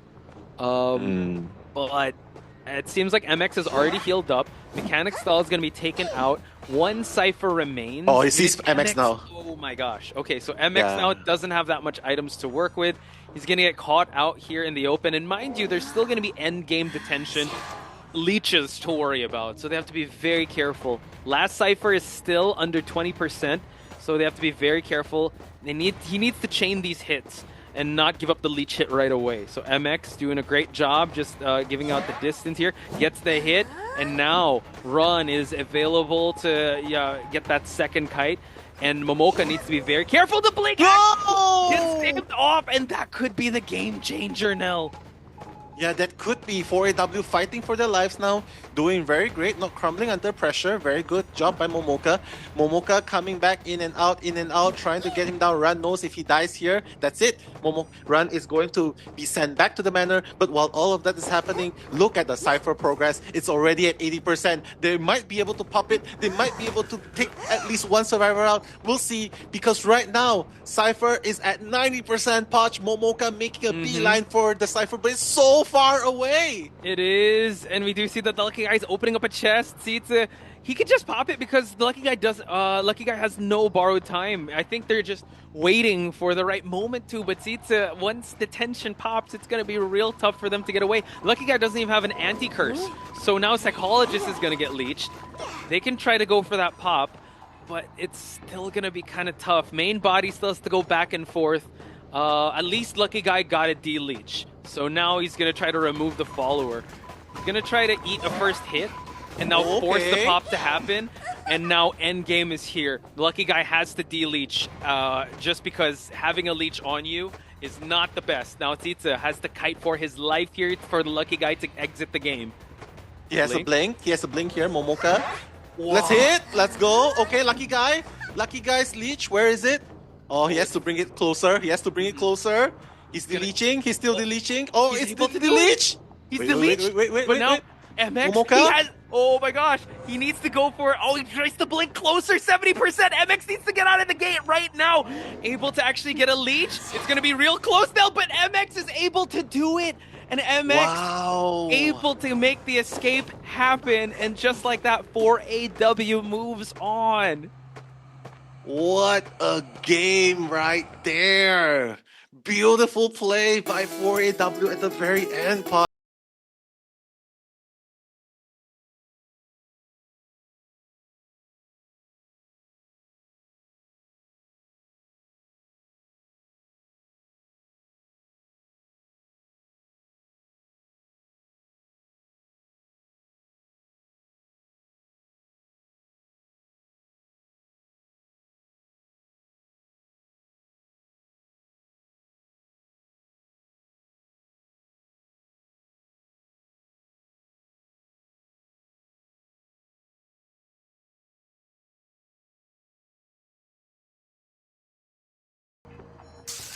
All right, connecting the ciphers. That's Yash on the Hermit. Beautiful skin going straight for the middle. Spots out Moya, but I don't think he really wants to chase Moya, right? Yeah, he's just moving away and finding the most optimal target. Maybe he wants to get rid of the aeroplanist first. I don't know. Or maybe he just wants to go for Little Boy. But it seems like for now, he sets his sight onto Skyfall. Let's see if he was able to bait. No, he's not able to bait Skyfall. Skyfall is like, yeah, I saw this from a mile away. It's fine. But careful though. Skyfall's gonna kite to where Little Boy is, so careful not to disrupt the ciphers a little bit more there.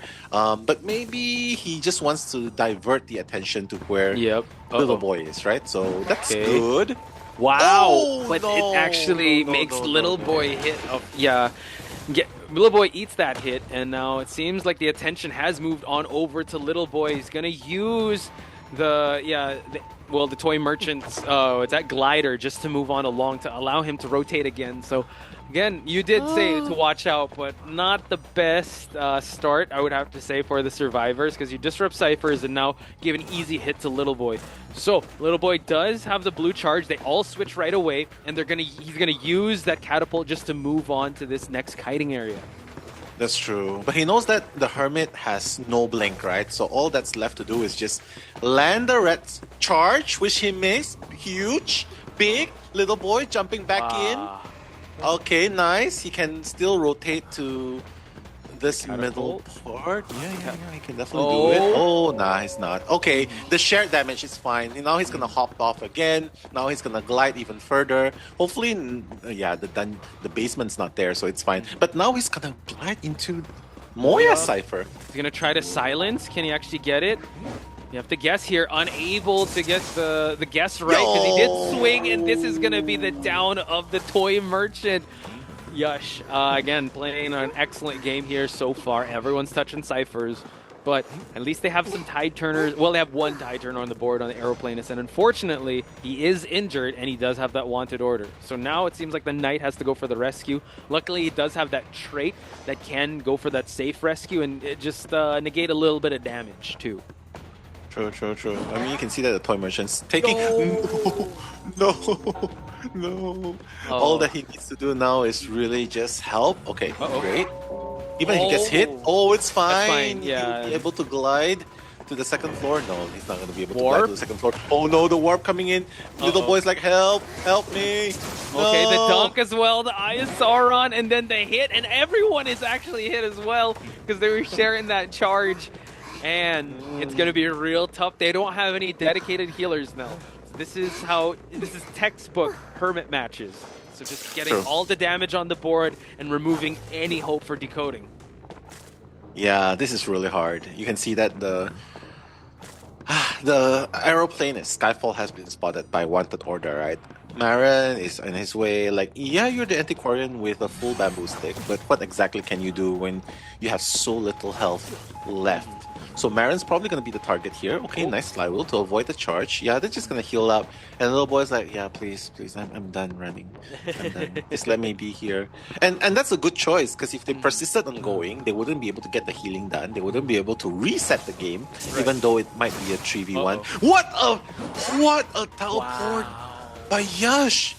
Yo, that was insane prediction. Yeah, it was so close, and he didn't even have a chance to use his bamboo. And like you called out, and the basement is here, so just applying more pressure to the openings that GX is giving him, and it's really looking like a four-person elimination.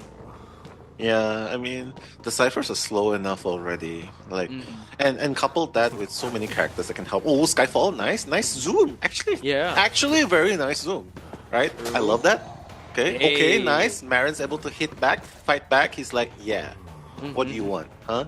I'm still very relevant. Before the arrival of Archer, I'm still very relevant. Okay, so I'm gonna. I'm the one that bullies the hunter the most, not this Archer. But watch out, Skyfall. Tide turn is actually about to wear out soon, but nice gets the silence. He's got to try to beat him to the punch here. Oh, but Skyfall, unfortunately, one more hit, Skyfall will be falling down, and he goes for the elevate here, but Marin now is the focus of attention, and goes for the blink down. Yeah, this is very unfortunate, and that's why it's so dangerous to play around in this area so much. You might as well just run up, but then you have the threat of the Hermit just putting the charges down, stunning both, and then managing to hit anyway, right? But think about it this way: even if he did get stunned, right? You would have been able to help. Oh no! Nai coming in for the rescue again. What's this gonna accomplish? Let's see. Moya wrong predictions here. Unable to get it, but now gets the hit onto the aeroplane. I mean, the knight has fallen down. Aeroplanist is healing. But Marin, it's going to be a triple down situation. He fly wheels, but no, gets the denial. And now goes for the dunk. It is Antiquarian that's only up and about. It seems like he gets the silence. That's going to be a hit. He tries to avoid the bamboo stick, but that's going to be a triple down, Nell. Yeah, no more bamboo stick to work with. Used up too much. Yeah, this is just very, very unfortunate for Team GX because Yash is has locked in, right? And quite frankly, you don't exactly have any characters here that can sort of fight against Hermit. So he made the correct choice, the perfect choice to chase Toy Merchant. Honestly, I feel like if Skyfall really wanted to, he could have been the one to kite. You know what I mean? Yeah, he had like Toy Merchants could be the one to just support. Yeah, he had 2 jetpacks. No reason why he had to run to the Toy Merchant. Oh, catapult! God, so close. Okay, wait. Okay, but the Eye of Sauron just to catch up. Yeah, I actually thought he wanted to go to the Toy Merchant because there might have been a catapult there, but the attention was just drawn towards the Toy Merchant. Oh, nice! Unable to get the hit. Okay, so still staying alive. GX. They are going to share this damage though, so he has to be very careful. Gets the hit, and now I don't think the Knight could afford any more hits here. Or, sorry, the Aeroplanist. So, GT Moya put in a really tough spot here. No more exit path for any of these players to work with. True. Okay. So here's the theory, right? If they go down now, don't surrender. Yeah. Keep Don't going. Yeah. Buy as much time because this hunter, it's good. It's a 4K is good. But if it comes down to the battle of 4Ks, let's just say Hermit's not exactly the speed 4K runner. You know what I mean? Yeah, and if they do their picks and bans correctly, they can give Momoka a standing chance more than a Hermit. Because, just survive as long as you can. Crawl as much as you can. Push it towards a 10-minute mark. Just give Momoka all the time in the world. The blink is going to be used. Don't surrender. Just go for the chairs. Because, Oh, they surrendered at 7. Okay. Around 7 minutes or 8-minute mark.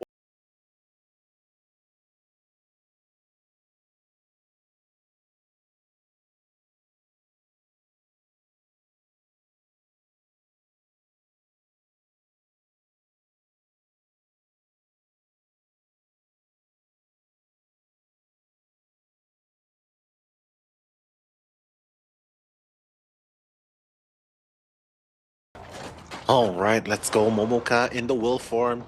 Trying to look for the first target, and optimally, you do want to go for the Gardener or at least the Prisoner first. But, he's not going to play into the Graveyard. That's going to buy a lot of time from you. Yeah. So he has to deal with that Cipher Rush by Luca. But now going for Xingjie instead, the Antiquarian. So I'm not sure if going after Antiquarian is a good first target. Simply because maybe he thought that, I got him pretty fast in the first game. But you can see this is the typical struggle, right? Going on. Yeah. He's very hard to hit the first spike. Yeah, especially since we do have open areas here. But finally able to get the first one. And now we're going to see the spin onto the bamboo stick. He's going to try to go for a trap here. Able to get the trap, and now the hit, and unable to even get a pallet slam. So now, seems like, just go back into wheel form. We've already got the first trade unlocked, the first presence unlocked. Already got the extended spike, so a snap could be inevitable here because he's already gotten a fourth of a hit. But Flywheel is ready. Gonna have to bait it out. Flywheel is ready, let's see. Oh no, he's not gonna be able to bait anything. Yeah, he thought that he had a lot of distance, but unfortunately he's gonna go down.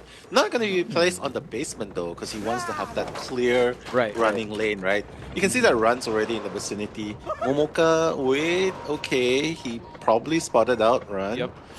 Ciphers are going really fast though. Oh, yeah. They are. That's what happens when you have a prisoner into the mix here. Run has one spike. He's going to slow down Run just to get that hit, but the Antiquarian still has the bamboo to work with. Goes for... Oh my god! Able to get out of that boost stick. Wow, Momoka. What a play! What a play! And now he's already at full presence, honestly. So there you go. Let's see. Okay.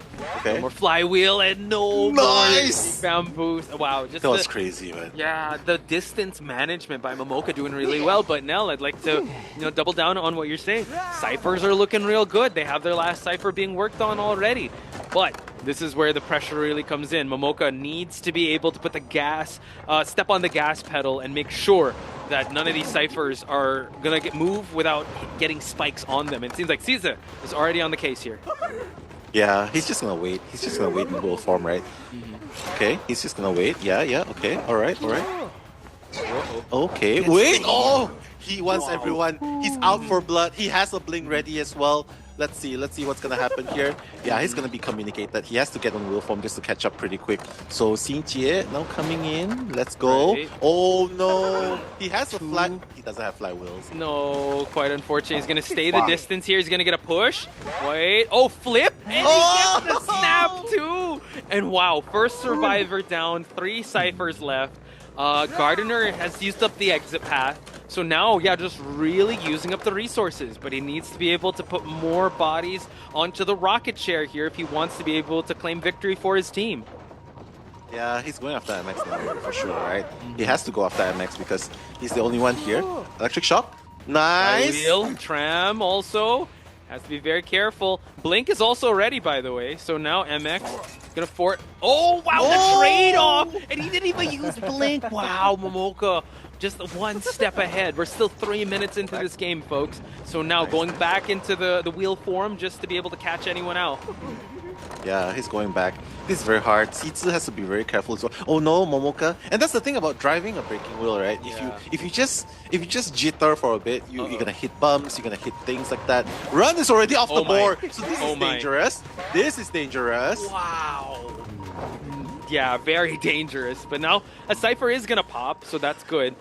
2 ciphers look like they're about to pop, but now just still adding more pressure is ⅷ. He has to try to get a bubble, able to get one, so he can try to slow him down with the traps here, but unable to get it. Farms off the hit off the wildling, so now he's gonna sit on that rocket chair. Now oh no. Don't touch the cipher. Don't touch the cipher. Oh my goodness. ⅷ has no exit path. Momoka knows this because he used it previously in the second floor. If he goes down here, that's it. Whoa, my god, another down at MX. Trying to push for the cipher. Unable to get it. Oh my god. He's gonna go for it.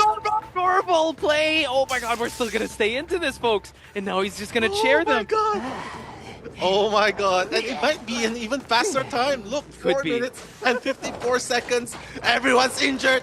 Momoka, will he be able to bring this home for GX? MX going back. He needs to rescue this. He needs to make this rescue happen. He only has a sliver of health if it goes here. Shock. But he shocked a little too soon. He gets the stab. It's a triple down. And now he just has to chair. And this could actually be a faster time. Only Gardner. It is a faster time. Oh my goodness, chat. Just like that, Momoka. Able to get the victory here. And yes, you're right. Gardner was the only one left, but the exit path was used. She's going to go for the chair. Oh my god. The breaking wheel. Breaking wheel. Bring back the glory wheels. Oh my god. Got Momoka though. 4K, 4K, 3K, 4K. That's crazy.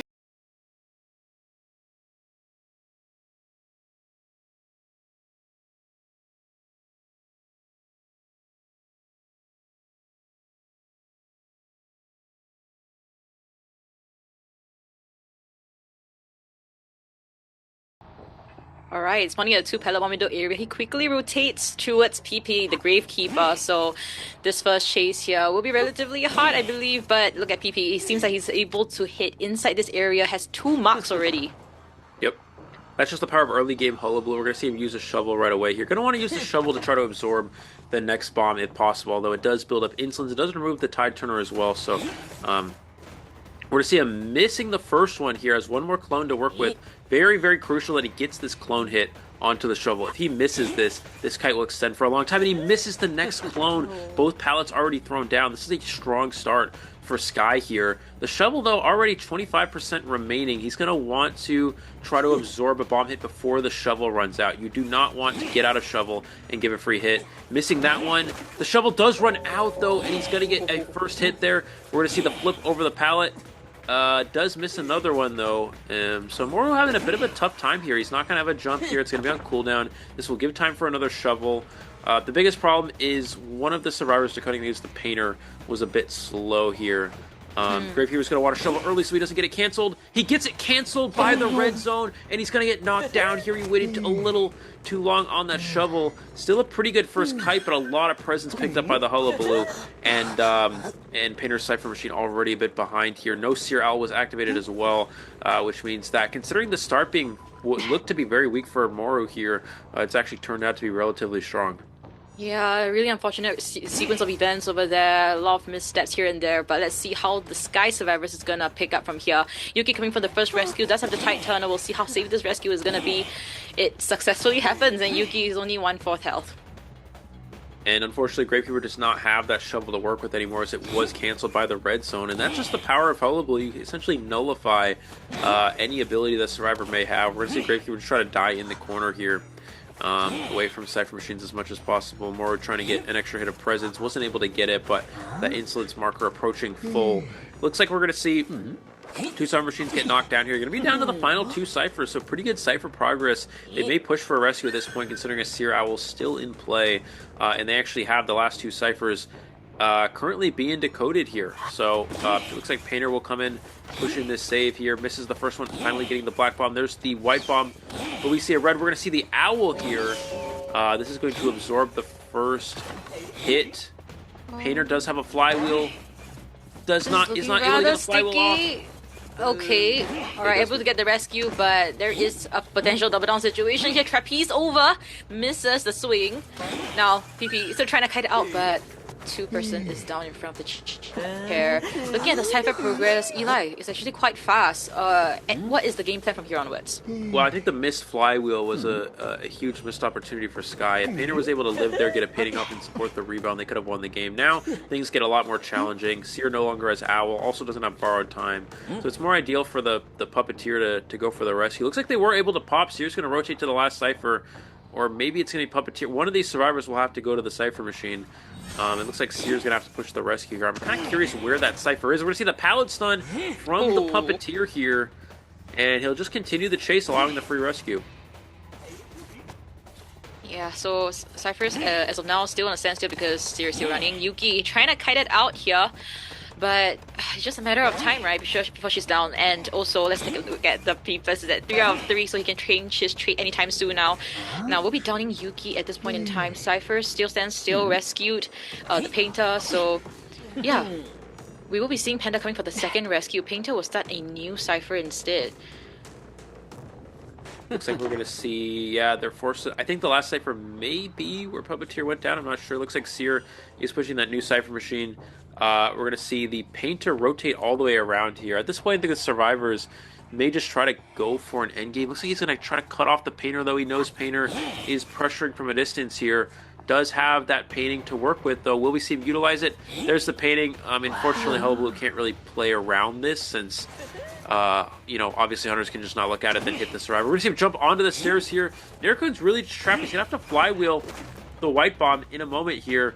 Can he do it? Kiting around the pal. There's the peeper drop. Cipher is being stopped here. Looks like it's going to be the Painter going down and the Seer making the backdoor rescue.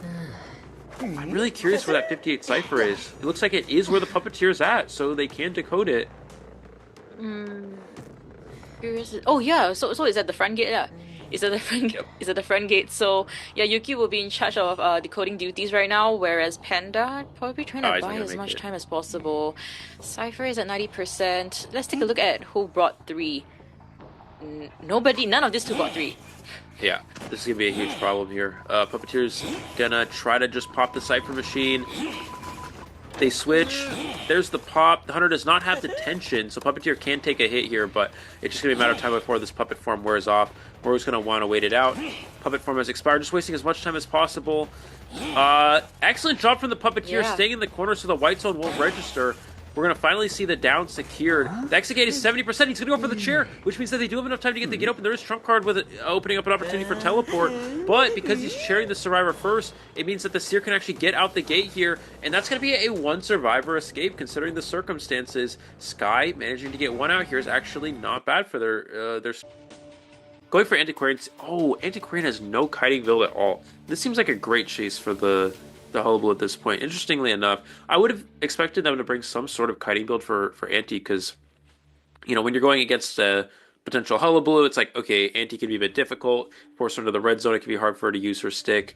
I guess Anti is good in theory in that it's like, if she can avoid that, Hullabaloo can't really get hit, so you have a lot of time to use your stun, but it just feels bad having no kiting build on Anti. So, I don't know, we'll have to see how this does play out, though, but no detention as well from Hutty in here, and this is the second half of the second round here of DM versus Sky. We're going to get straight into the match. We're going to see the Hullabaloo going towards Shaq first. Yeah, going straight for that Antiquarian, as we predicted.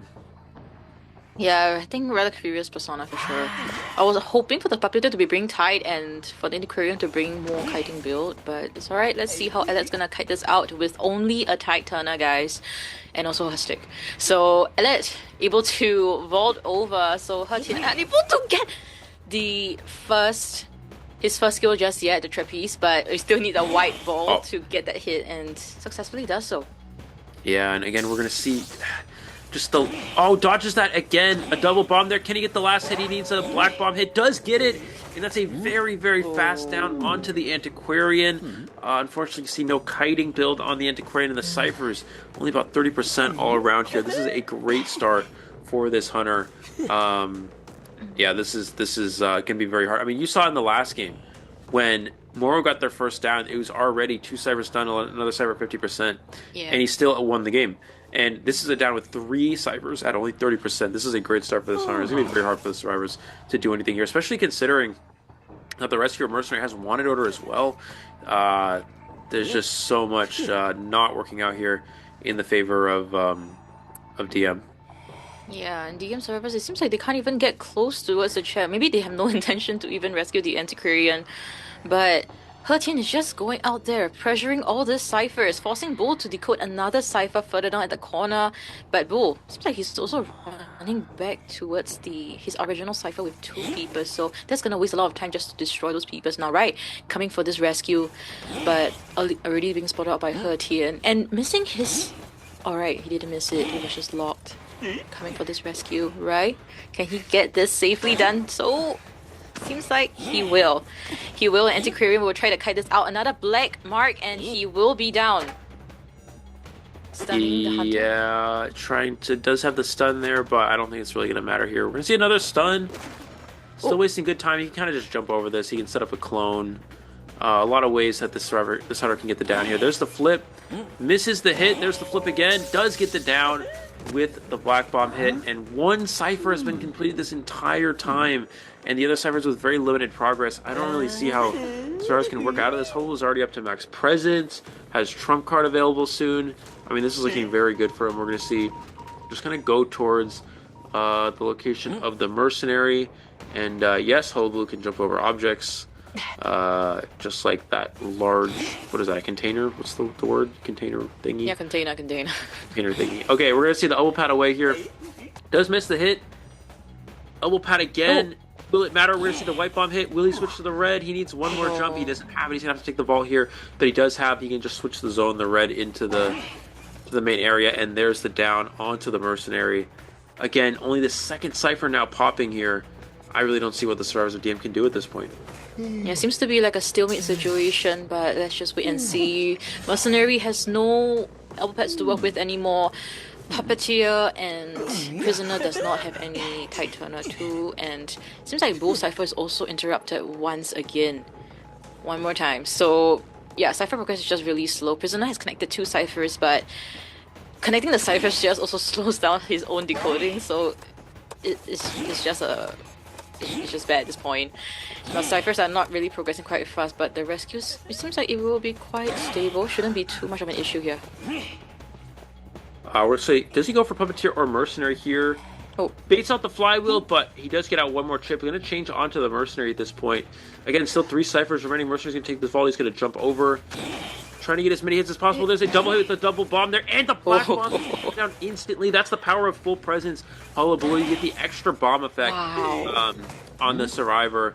In addition to the clones, it just builds up so fast here. And Rye down for the 2nd time. Basement is in the vicinity. Will he try to go all the way there? Looks like he's going to chair in front instead. This way he can pressure the middle cipher machine. Somehow the last 2 ciphers are almost done, considering how slow the decoding has been. We see cipher at 90% and another cipher. He just normal. Yeah, it seems like He did not want to give any chance. He knows that Cipher is progressing quite fast considering it's a Prisoner. Now Prisoner will be able to get a very safe rescue, but we do see that it might be potentially a double down situation. The Trapeze once again to gain that distance. Mercenary, can he kite that it abnormal out? is actually a great play. Mercenary's going to get knocked down here. They're not going to be able to pop the last cipher now because of that abnormal. If it wasn't for that abnormal, they actually might have had these cipher machines primed with the connection there. But Mercenary's going to place on the rocket share for the last time. Prisoner does not have borrowed time here. Basically, the goal from Hotian is force these survivors off of the last 2 ciphers and allow him to go for at least 1 more abnormal. Looks like he does see that Shack cipher moving. He's going to head in that vicinity. Will he chair here, or will he go straight for the cipher? Going to go straight for the cipher where the Puppeteer is. If he can stop the cipher from being decoded, I think he might be able to win this game. And there's the double hit on the Puppeteer. The red zone, not able to get the hit. Does get the hit with the clone. Puppeteer's getting knocked down. Prisoner's going to get back up. But now, it's not over just yet. Prisoner needs to connect the 2 ciphers. Puppeteer can self-heal and try to pop both. Considering he doesn't have mobility because there's a lack of teleport and a warp here, Basically, the goal for Ⅷ he needs to have normal one of these ciphers one more time. If he's able to do that... Oh, prisoner! Bottom left! Prisoner! I think he can pop both ciphers! He's gonna pop! But... Oh, wow. And this is gonna be a 3 elimination. Wow.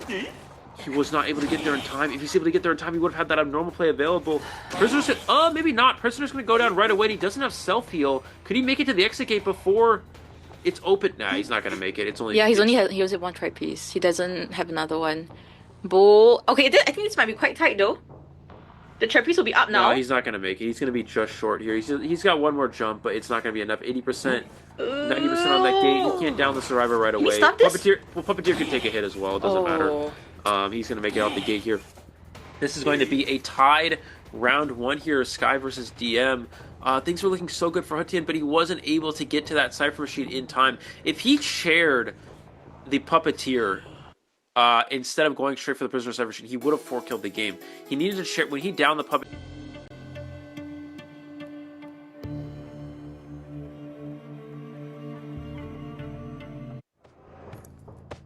Heading straight for Bull, the fire investigator, it seems. Now, Bull was making his way to away from the initial spawn location, but Ⅷ, I think he's gonna change his targets to Ray instead, which is the first officer.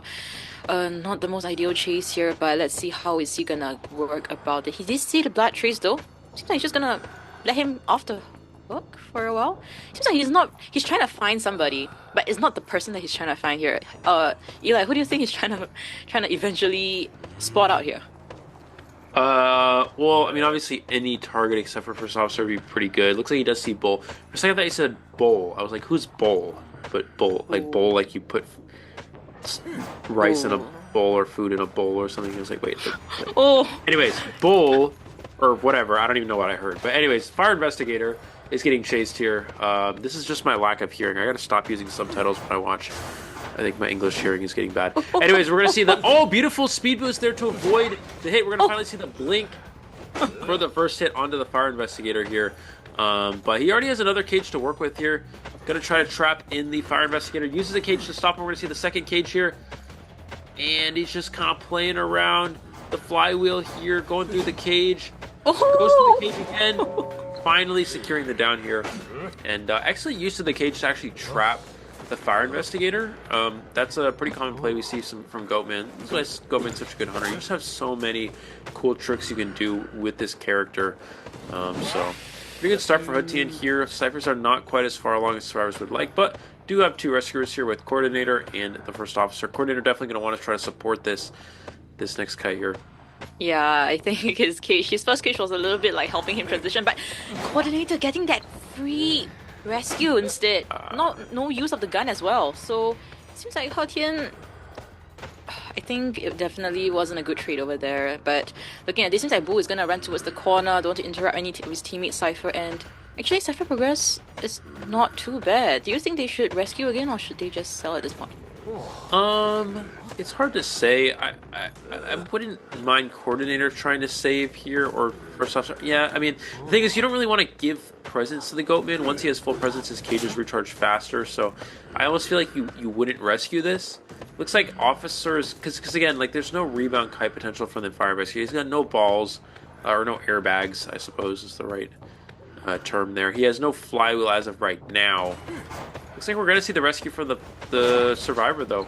There's the hit. He's now going to have full presence after he downs this this survivor. There's the switch. There's the cage to block. Oh! And yeah, again, that rescue, I mean, it does buy a little bit of time, but it just feeds full presence to the Go-Man here. Yeah. And for now, the last 2 ciphers have been worked on. 15% each, but by the time Bull is on the chair, could be around 20 to 30%. So let's see how this second kite is gonna be. And Eli, you've mentioned this is a second skilled Goatman with blink trait up in 15 seconds. So it's not gonna be easy for the survivor side. We're gonna see them go ahead and heal up the first officer here. Psychologist still holding on to those the triple hits. We're gonna see the cage onto, misses the first one, but can obviously put up a second one. He's just gonna go ahead and break here. Maybe trying to get a watch out of the officer. Officer using an early watch. I would have liked to see him try to get a cage out first to waste some of that energy, but no. Looks like we're going to see the chase onto Thorn now. This is the Psychologist. There's the switch. Switch back. Mind game with the pallet. Does get the hit through the pallet onto the Psychologist. You see Cypher's with pretty good progress. There's the switch. He's going to be able to get another hit here unless we see the flywheel. There's the flywheel. Mind game with the pallet. Swing and a miss. Another mind game here. The charge attack missed again. He may have to change to the Cipher machine. Looks like he's going straight for the officer. Does go for a long cage here and does get that hit onto the first officer. Yeah, and it seems like Psychologist did not communicate over that Ⅷ was had the intention to hit over. We saw Rai actually came off the Cipher quite late. So getting that free hit, unfortunately, now they have to heal each other up. Coordinator is going to get pressured here. Still has the gun to work with.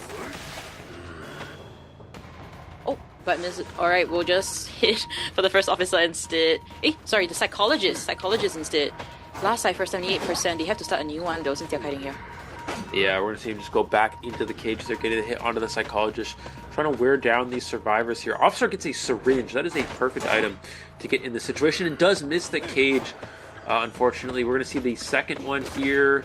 There's the pallet drop. Psych's going to have to mind game this, but he walks straight around and just hits. Doesn't even mind game. And Psychologist is going to go down there. We see 40% on the new Cipher machine.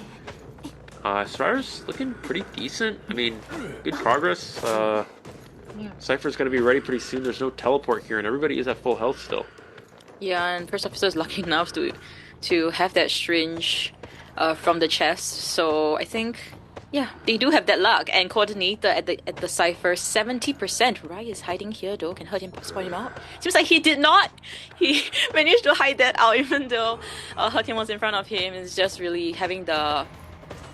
Yeah, his heart is definitely made of like steel or something. Now, right, able to get that first hit, but he was outside of the cage, so Cypher's not ready just yet. Yeah, he's gonna down him. Cypher's not ready. He's not gonna make the rescue. Can he pick up a time? Gets the pick up before the Cypher's primed. He actually gets stuffed and gets chaired before the Cipher is primed. That is a huge turnaround. The double cage, or actually 4 cages. That's how fast the full presence recharges. He's able to cage to block the survivor from making it to the chair. Puts up another one to get the hit at full hit instead of the quarter chip, and then does it again, the exact same play again, and the survivor can't make it to the chair because the cage just completely stops him. He's going to go to the Cipher. No survivor in this vicinity. We see Alex in the distance, still has full health and a flare gun, so he's got to be a bit careful that he doesn't let Alex get away here. Cipher machine is primed. Will he go for the rescue? Looks like they are going to go for the save. He's got to go back to that chair, though. Yeah, and yeah, we can see how important one play can be. That it just really turns things around. Now, first officer will use. Was healed up by Ellen, the Coordinator. So, still have their self heal to work with. Ellen will be taking the next kite here. Cyphers is ready, but first officer has to make his way all the way. Makes his way to the Cipher. So it's gonna take some time. Let's see if Alex can't push through here. Oh my god, the gun, that's insane. How, the laws of physics don't apply in that situation. As she shoots the flare gun, but it turns around and goes after the Goatman as he goes through the cage. That's actually a pretty good interaction, because if that interaction doesn't work, that's why Coordinator's so good, because if that interaction did not work, and it just, let's say the gun just shoots into the corner of the cage and the Goatman dodges it, that would be so good for the Goatman. But we're going to see no borrowed time here from the Coordinator. Ends up not mattering. She's going to get down, though, anyways. There's the hit. He's going to have to chair here. Still has teleport. Ⅷ could definitely 4-kill from this position. He's going to chair closer to the exit gate here. Needs to be able to protect dungeon and protect gate here. Let's see if he's able to find the first officer. He might check. He's going to go straight for this area. I think he knows. Oh, he did get tinnitus, though. Uh-oh. Does he sense that the officer's rotated away? Teleports towards the other side of the gate. Still has a lot of resentment to work with. Does not have tinnitus propped out here. Let's look at the top left-hand corner. It seems like he will not get any tinnitus at all. He's gonna head back towards the chair. Now that's the thing. First officer does not have any items to work with. He can only hide at this point in time and potentially hit for dungeon, but Hunter has detention for another 60 seconds and Coordinator can sit for a long time. So tinnitus propped up top left hand corner. It seems like it will, but Ⅷ did not notice it. The Tenaz picked up, but Hetian did not notice it. So he left that area. A misstep from Hetian. A huge misstep. Well, wow. The good thing is tension's still available for 40 seconds. If he can find... Okay, Officer does get crows. He needs to cage over those as quickly as possible. There's one. There's a second. He has one more cage to work with. Officer's pushing the dungeon. Oh my gosh, Coordinator is gonna fly off soon. He can just trap him in. He's just gonna trap him so he can't get to the dungeon. That's gonna be a 4-kill for Sky's Goatman here. And what looked to be a pretty good position for the survivors. They were well positioned for a tie at the end game there. The double cage preventing the survivor from... Yuki and Panda.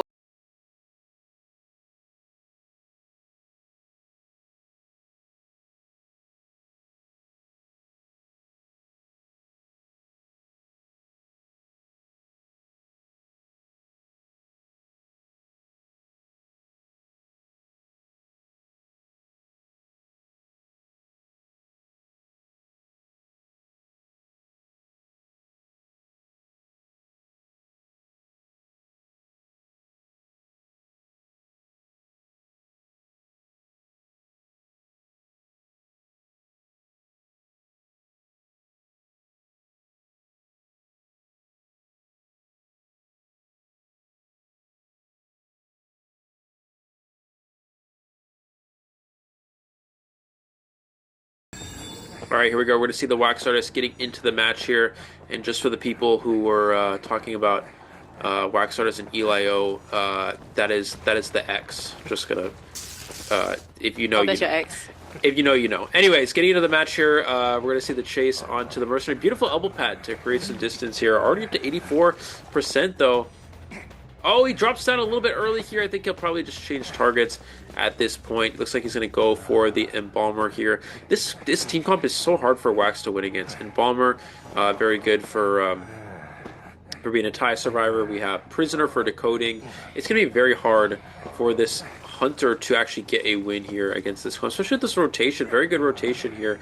We're having a hard time finding a chase target. This is obviously one of the main issues with Wax Artist is he can get rotated. Wax Artist may be a good chase hunter on an open map like Chinatown, but the rotation is something that can be very difficult for him to deal with. For sure, and now Nero will be getting chased here at the connected double story area. A pretty good kiting area for him, and he will be stunning Moru for now. Still has a fire as well. We will preemptively drop down. So Nero will be getting all this wax through and might be getting a hit really soon. And he's going to get missed the flywheel as well. Gets a hit with a 68% already on him. We're going to see the stun here from the... Will we see the warp? There's the warp to close the distance. What can Nero do? No, he's just going to go down here. That's going to be the down onto the Prisoner. That ends up being a relatively quick down. Things were looking pretty good at the start here for the Wax Artist, but getting a hit there on that missed flywheel was very crucial into a warp kill here. Now, keep in mind, survivors need to get one out the gate, so they're still pretty well positioned here. Ciphers are off to a pretty good start. There's an Embalmer with a Coffin still in play. Mercenary does have one, that's not ideal. They may even just not go for a rescue at all here to avoid presence, but they're definitely going to want to be careful with this situation. Mercenary may just stand here to keep the Hunter at bay, but no, it looks like he'll actually come for the rescue. Seems so, and amazing bullpen once again by PP. We'll be able to get a very stable rescue with that basic hit attack. Now Nero trying to kite away, doesn't have anything to work with other than the electric shock. So it's just a matter of time here it seems. And Yuki is also coming here for support. Looks like we're going to see the... yeah, there's the... Oh, gets the hot wax, though, onto the Prisoner to get the down. Cypher's... maybe a bit slower than survivors would have liked here. This is the second time on share for the Prisoner. Yeah, I mean, the nice thing about Wax Artist is it's very easy to pressure Cypher machines. There's no way survivors can really win from this position, but they're obviously going to try to play for a tie. I mean, Embalmer still has Coffin. Acrobat still has full bombs to work with, so... there's definitely a... Oh, he does see Panda. Panda gotta run. Oh, he'll alright, I think he'll be fine. He has 3 balls to work with, used 1, so 2 left. So I think he should be a rather stable kite here. What will be up in 1 second, and ciphers are just not enough. So Panda kind of needs to kite at least 60 seconds, right? But he's kiting towards PP. Yeah, he is kiting. Oh, he's actually able to avoid getting 100% there. And, the Wax Artist cancels the hot wax as well, so... He's gonna block the window. Can Panda avoid this? I don't think I think he just needs to take a basic hit and rotate away here. We're gonna see the basic hit here. The last two ciphers teleport away here onto the Embalmer, who does have a coffin, but Hot Wax. Oh, Embalmer is kind of cooked here. I'm not gonna lie. There's not much you can really do here. That was the most Gen Z way I could have said that. We're gonna see the Embalmer gonna take the Wax Bomb up to 73%. Does have the coffin to work with here, but it's right where the Wax Artist is chasing the Survivor. Needs to die away from the Cipher Machine, so Prisoner could potentially pop it here. And we're finally gonna see the down here onto the Survivor. Can they pop this with the connection? Moro's gonna go break the connection. 97, 98. No! 88% is so unfortunate for the Survivors. Prisoner's gonna have to connect to it at some point, but it's gonna be on a cooldown for a bit. So we're gonna see the coffin as well. But I mean, again, Moro has to 4-kill. I don't know how you 4-kill this position. It's really tough. It's alright. I think even if he doesn't 4-kill, let's just get as many kills as possible. See, the Cipher is locked at 98% again, but this time at the center Cipher. But Yuki will be able to pop that his initial Cipher at 98%, so the center Cipher will be a big problem here. There is no trump card already. It has been changed to teleport, so how can Moro potentially play this out? Yeah, they're just gonna prime this here. Mercenary needs to elbow pad away. They need an elbow pad pop right now. We're going to see the pop right there. That's a lot of wax for the Mercenary. Oh, no. But there's no enough time. detention. Remember, Mercenary has an elbow pad. He can just get into Hotel here. And there's just no wax. He's got no wax to work with here. The bar is down to almost 0. Moro's going to try to down the Mercenary, maybe teleport away. I'm not really sure, but this is perfectly fine for Sky. They've already secured this round victory here. There is dungeon over there. Pallet Vault dungeons in the vicinity. The teleport away, so he's not going to be able to get out the exit gate, but they'll just go to the other exit gate. This is going to be a tied game for the Survivors. Yeah, it seems so. Now the other gate is at 40%. Yuki does not have any flywheel to work with. No coffin, no nothing. If she downs here, it will be it. She is at 85 and any hot wax. No, he will just get. No, he doesn't. The gate. He doesn't switch to hot wax. The gate's going to be open in the dungeons in the vicinity. Why not switch to hot wax there? The Survivors can make it up the exit gate. The dungeon's open. This is going to be a 3-survivor escape. And Moro had an option to switch to hot wax, but he just took the hit instead. Survivors versus Team DM's Hunt.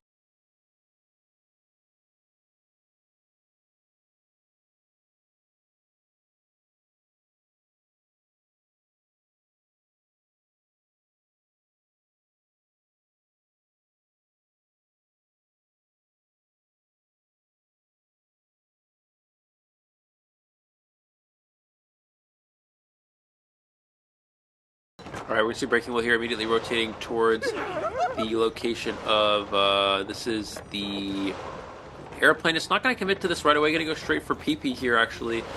Getting an early spike onto PP, going to force PP to use a pocket watch. Will he be able to get the hit here? Charge attack does not register. Excellent usage of the watch to avoid getting. He may just change targets at this point. And going to go straight for the Prospector. Yep, and that's Panda. He will... This is a great kiting area for him, I believe. And Panda still has 1 magnet to work with. Flywheel is still on cooldown though, so Panda really gotta be careful here. Moro will be able to get the first spike onto Panda. Let's see how he's gonna kite out here. Looks like we're gonna see the Prospector gonna go ahead and take this vault here. What can Panda do? Oh, Panda gets it. He gets it. Oh, he cancels it. He almost gets instant down there, canceling the swing. We're gonna force back. Gonna go back into wheel form. What can he do in this area? We're gonna see the spike here. Does have flywheel. He's gonna have to try to flywheel this snap here to the best of his ability. Gonna get out of that wheel form. There's the magnet. Does he flywheel? Does flywheel? And he does get down though. At least forces out the blink. That is definitely very optimal there. So that was pretty good. Very good start for the Hunter, but at least he's able to force out the blink. Yeah, correct play from Panda for sure. I mean, considering the unfortunate sequence of events, and honestly, I didn't expect the trap to even bite down on Panda. I thought that the distance was enough for him, but it seems like it was not. But luckily enough, Blink was forced out. Now coming for the rescue will be airplanes maybe? Yeah, he does have a tight turn. Naru coming in now. Looks like we're gonna see Arrow, coming in for the rescue here. Trying to slow this down, trying to force the rescue after half here. Airplane is going to use the jump up, takes the hit, and does get the rescue off before half. Prospector does have a magnet to work with. He's going to push the 2-story area. This is one of the best areas he can go. Able to avoid the first spike. He needs to take the spike, then go upstairs, I think.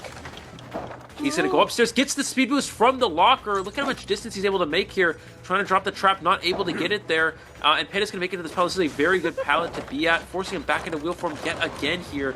Now he's going to take most likely a second spike, but he needs to utilize this elevation to his advantage. There's the spike. He has a magnet. Will he utilize the magnet? There's the magnet.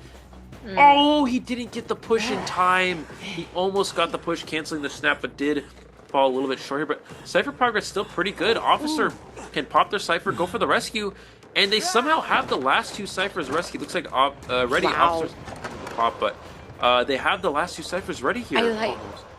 Can I just say something? I really like how PP actually preemptively uses his watch right before the hunter comes towards him. Like, perfect timing from him, and preferably perfect rescue, please. For sure. Yeah, okay. He didn't get him at the tram there. There's the really trap. Close. He's going to take the first shot. He's got one more trap he's got to work with. Come on. There's the snap. There's the rescue. Gets it with Tide Turner. And the officer takes the hit. The Cyphers are going to be ready. We see 2 Cyphers here that are about to pop. Moru's actually going to... He's going to go for the officer, though. That is the correct play, since officer... Cypher machine is almost done. Officer has flywheel, too. Ooh, will he be able to flywheel? The snap is on cooldown here. Gets the pallet slip as well. The Cypher's not just ready, it's 92%. There's the trap again. The snap. The flywheel onto the snap. Who would have thought a flywheel officer would come into play here? Psychologist able to heal the prospector here. He's going to go to the Cypher, but it doesn't matter. The problem is they can't pop because he knows this survivor does not have borrowed time because there was a flywheel and a Tide Turner being utilized. So they got to be very careful. The prospector also doesn't have BT, so they have to pop here. They have to pop here again. Keep in mind, survivors only need 2 out the gate. If they get 2 out the exit gate, it means that Sky has the guaranteed win. Airplanes will also just come in for the rescue as there's no detention. Naru is being a little cheeky, right? And he will just get safely. He will be safe. He will be safe. He knows he doesn't have detention anyways. And Panda removing the spikes for heading towards the gate. Very safe. The psychologist is opening up the gate. Naru will be getting that free rescue too. Now PP still has another chance on the chair. So looks like survivors just might have to just settle for this 3 escape. They can't go for the 4. There's no Tide Turner to work with too. Yeah, we're going to see Psychologist Gate is open here. 3 survivors going to make it out here. That's going to mean that Sky is the victory here of this series. They will move on to the next stage of this competition. Right. What? Is it confirmed? Confirmed? Yeah, so Sky is going to win here. The Hunter needed at least a 3 kill. Unfortunately, they did fall a bit short there. And that means Sky is going to move on to the next round of this qualifier here.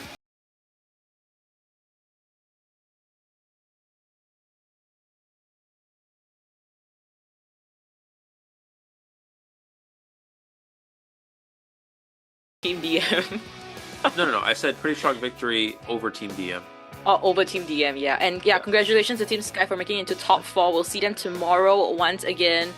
Now, as for Team DM, take it as a learning experience because honestly, when we're just going to compare the wealth of experience between those 2 teams, Team Sky survivors, they have this core, 3 core survivors that they have been together for the longest time. And also adding on Naru as the 4th main survivor. Yeah, things cannot get any better there. And with their hunter, He Tian, and also Jiala as sub, I think this is potentially one of the more complete teams the Muli River Park.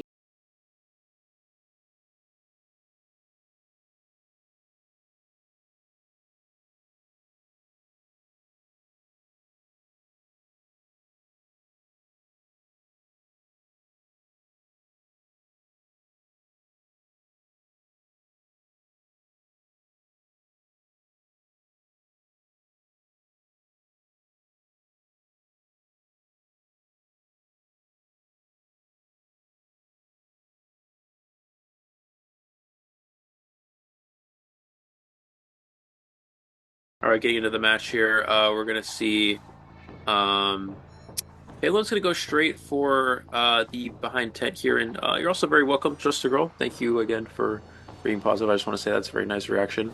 We're going to see the chase onto the Pharaoh Lady here, but I do mean it. It's very nice. We're going to see the chase onto the Pharaoh Lady here, and Pharaoh Lady immediately using that invincibility, able to dodge the first hit. Going to take that white bomb hit, a second one right away here, and already and immediately, What? It's a first hit onto the Pharaoh Lady. Again, kind of see why Pharaoh Lady is not really a commonly chosen character for kiting in competitive gameplay. We're going to see her taking another one right away. Her ability is going to be locked as well. And an instant down onto the Pharaoh Lady. And already onto the rocket chair very quickly here. Well, Pamela didn't even have to switch his zones. It was just there. She just jumped right into the white zone, and unfortunately, that was a very fast down. A total of 1.5 ciphers completed, and Cold Snow cipher will be impacted due to the chairing location. And now Post Snow will be coming for the rescue, I believe. Tech Turner, but has that one to order too. We're gonna see trying to snipe out the Cipher from across the bridge here. Looks like that's going to be the Cold Snow is the composer. The composer does actually have Tide, so they can come in for this rescue. We're gonna see trying to wait this out as long as possible. Still able to wait this out even longer here. Avoiding every single hit and gets the rescue without even getting injured. Beautiful rescue here from Cold Snow. Family really wants to get this hit onto the Composer, and Composer is not going to give a free hit here. Still not giving a free hit, and Pharaoh Lady makes distance. She's got her invisibility, she's got her flywheel, so definitely an opportunity for a pretty good rebound kite here, potentially. Yeah, she definitely has to kite out here. Tech Turner has wear off already. She does have a flywheel to work with invincibility here. Alright, confusing Pamlam over here, and able to kite out with that speed boost as well. Flywheels! Oh, flywheel! Oh, but it was not on the bomb hit, though, so she still has 2 on her, unfortunately. There's the jump, and she will go down to 1 more white bomb hit, but pretty good rebound kite overall. There's the switch, and finally the down, but dies in the corner away from all the ciphers, which is pretty optimal for the Survivor side. They have about 1.5 ciphers left to go here, so let's see if they're able to go for this next save here. Looks to be for first officer taking that early white bomb hit. Does have wanted order already on him, but does have that pocket watch to work with. We're going to see the next one get utilized. I think that might have been out of range, though, so he's going to have to use the last one, but it is locked up because of the red zone. Will he use the last one here? Looks like he is going to take the hit, get the save, and not use the last shake of the watch here, but Pharaoh Lady instantly going to get down. Ciphers are not going to be ready just yet, and this Hullabaloo does have trump cards, so they could potentially teleport towards that last cipher machine after this chair. Yeah, so there's a matter of time here. Peepers at 3 out of 3 now. Trump card is ready. Alright, he could potentially change to teleport as soon as this person is chat. Now, Composer are still not getting off from that cipher. They will be getting off now on the bottom left, we do see that. And he does have the roller coaster to work with. We're just the Composer use that speed boost here. Not going to take... Actually gets on the coaster for a second. Just going to use the speed boost to transition away. They're going to start another cipher machine here as well. We're going to see him jump over all of these obstacles. Really trying to hit onto this Composer. Composer double back, gets the pallet sled here as well. He's going to go ahead and jump over there, but going to continue to transition away. Excellent job from this Composer, kiting really well in this area. Still not finally getting another bomb on. And able to avoid that one as well. That's why I have a very hard time doubting this Composer. Now, the biggest issue is Composer does not have borrowed time. So Composer's going to be able to kite till the Cyber's prime, but he doesn't have BT to go with it. That's going to be the biggest issue here. They're going to have to just pop the Cypher, and they're going to go, straight for the endgame here. And Teleport is on cooldown, so as long as the Survivors split up the gates, they will get at least one. I think they'll definitely get a tie from this position. Yeah, seems to be a pretty solid tie game. But, oh no, doesn't matter. Yeah, and a surprise is open. Both gates are being opened. Teleport is not ready. Trapeze is there's only one. Surprise gate. Yeah, it's the one that will open now. So he will be safe. Yeah, he will be safe. He can escape. 2U is at the other side. Teleport still not ready. Trapeze Deuce already. So this will guarantee that tie game. So a relatively good start for SOS survivors. Yeah, you mentioned, right? Tie game game means that it's almost like a win, right, for the side survivors. Yeah, in this current meta, whenever you get a tie on a Survivor side in round 1, it's essentially getting a 3 escape in old meta. So this is exactly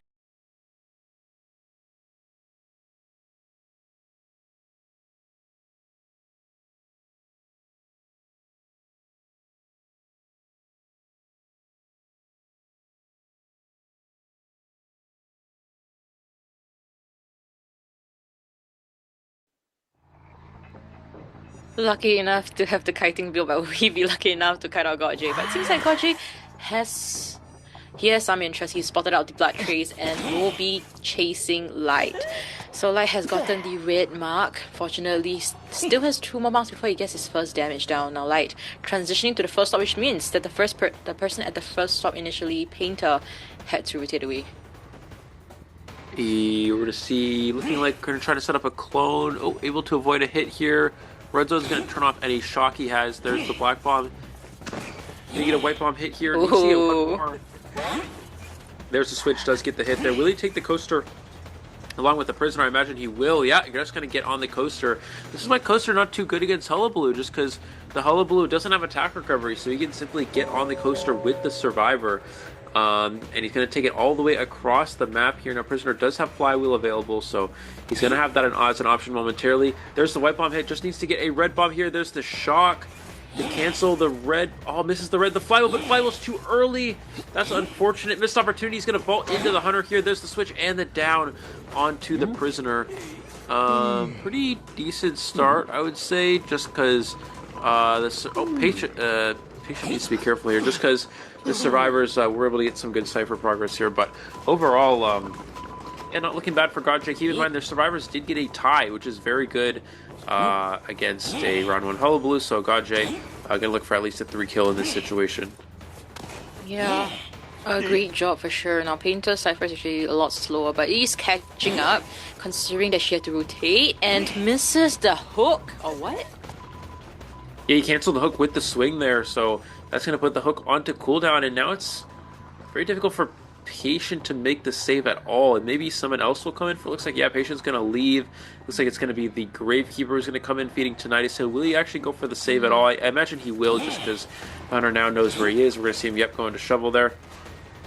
And it's going to get out of Shovel early. Uh-oh, this could be a stuff rescue here. No, he does miss the hit there, though. Looks like he's going to double down the Gravekeeper, though. That's a very good position for Godje. He's going to get more bombs onto the prisoner. There's a white. And there's the shock for the cancel. Peeper drop here. I'm going to try to camp this pallet. Might give it the pallet here. Really walk through. He's not going to be able to get that angle. But he does have the clones to work with here. There's the red. He needs to get a Black Bomb hit here. And there is the down. The flywheel is not ready for the prisoner. He's going to get placed on the rocket chair after half. He's going to be returned to the manor here. Patient is injured. Gravekeeper down. This is really looking not too strong for DL survivors. Yeah, and Stalkers is still in the vicinity. Stalkers, I'm not too sure whether he's able to even use his hook here. Now able to vault over, but this is the second skill Hullabaloo we're talking about here. Although ciphers are looking great though, with Stalkers, I was actually hoping for him to rotate away from that area earlier, rather than just staying there decoding. Yeah, he's going to have normal the cipher. And actually, that should be the difference in the match here. It was already looking pretty good for Godje, but that abnormal will most likely secure the win, secure the 4-kill for him here. They had 50, 60%, and 10% on that last cipher to finish. So they essentially had 50, 40, and 100. They had 100% decoding left to go. Now they have exactly 150, right? So yeah, it's a lot more decoding. He's going to flip the whole bridge here, just going to close the distance on to the Patient. Can he cancel? Oh, he wasn't able to cancel. Did get the hook off before the red zone canceled. But he's just going to go ahead and stop their heal here. Painter's going to drop a painting. And, I mean, I guess doesn't really have much pressure as of right now. He needs to try to down someone quickly. Going to go for the Painter. Red Bomb. Oh, Painter's doing a really good job of staying in the red zone, making it really hard for Godje to get any bombs on him at all here. This is an excellent job from him. He's going to hide in this corner as well. This is kind of the issue with Hullabaloo, but a double bomb there to get the hit onto the Painter, getting a black and a white at the same time. But yeah, this Painter actually doing quite good in this area. Yeah, fast reaction from Godje. It seems like the survivors are healing each other up, so ciphers are on the standstill once again while Ruby try to kite out. Seems like Godje also sensed that they were trying to heal each other up. He's hitting straight for them, and they're still healing. Yeah, they are able to get the heal off though. Gravekeeper will be the next chase target. I'm gonna try to knock him out of Shovel. Needs to get a white bomb hit here. Where'd the Grave go? Oh, bro dipped. Okay, never mind. Bro's coming back.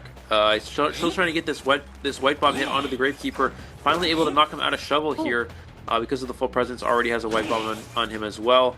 We're gonna see the red. He needs to get a flip here, and he terror shocks.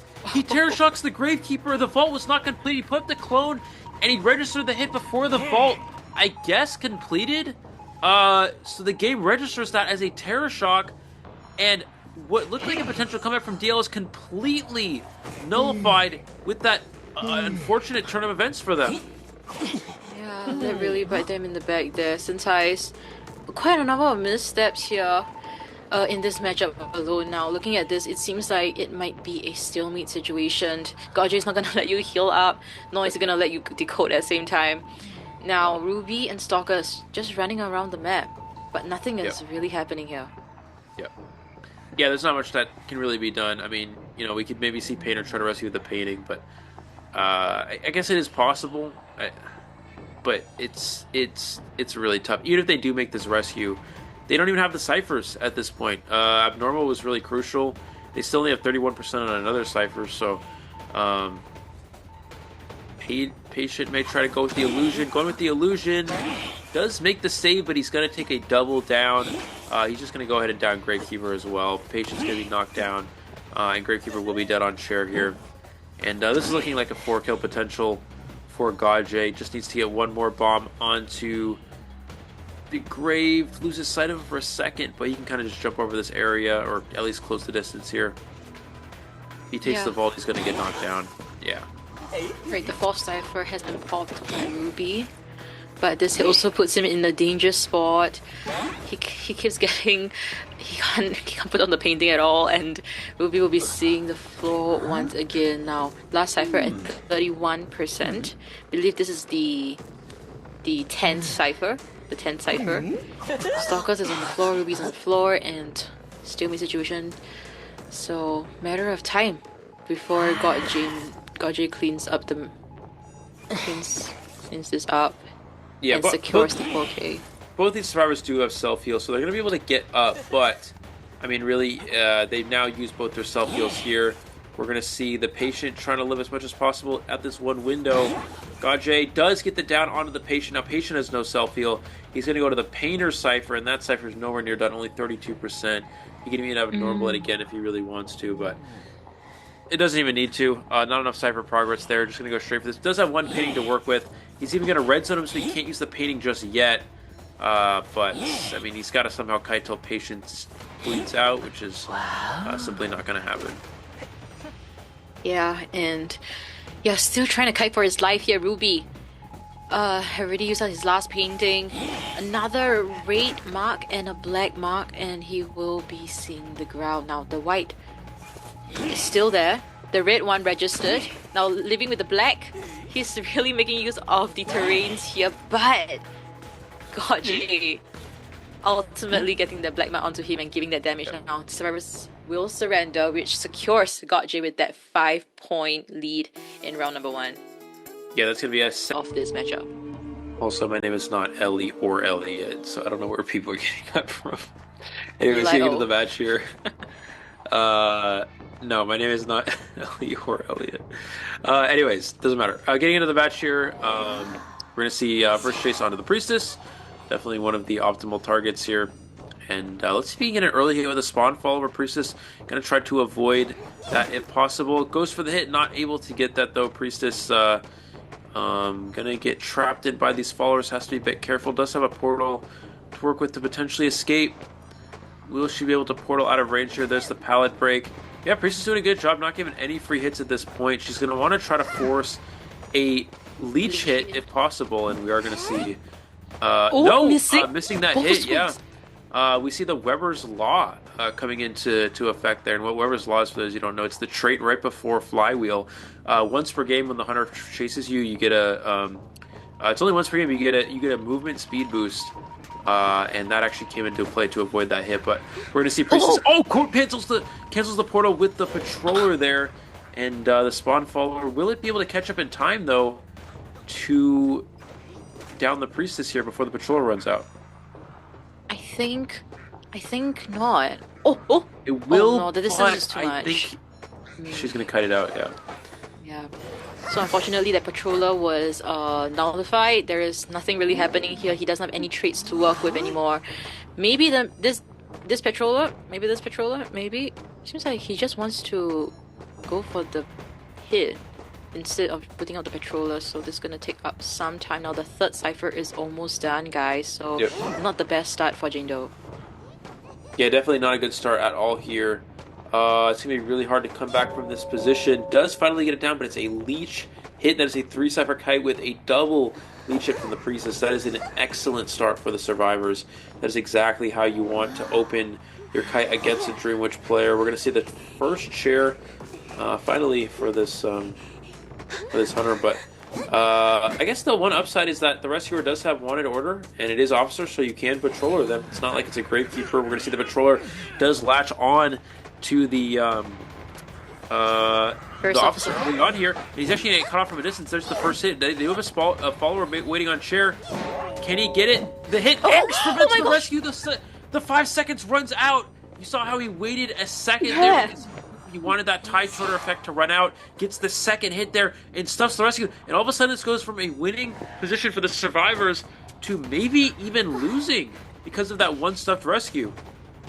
Wow, the way Zane just turned things around, now getting this free hit onto the barmaid and drinking up. Stalkers will not be able to get for the rescue, but... Get up. The self let the officer get up. You definitely... Priestess is going to get trapped here, though. She will go down to this leech hit. So, I mean, it's still pretty good. It's a double down. Officer will be on chair because the leech is going to follow him. Obviously, he really wanted to chair that officer before the officer's self-heal. That would have been even better, but still not too bad.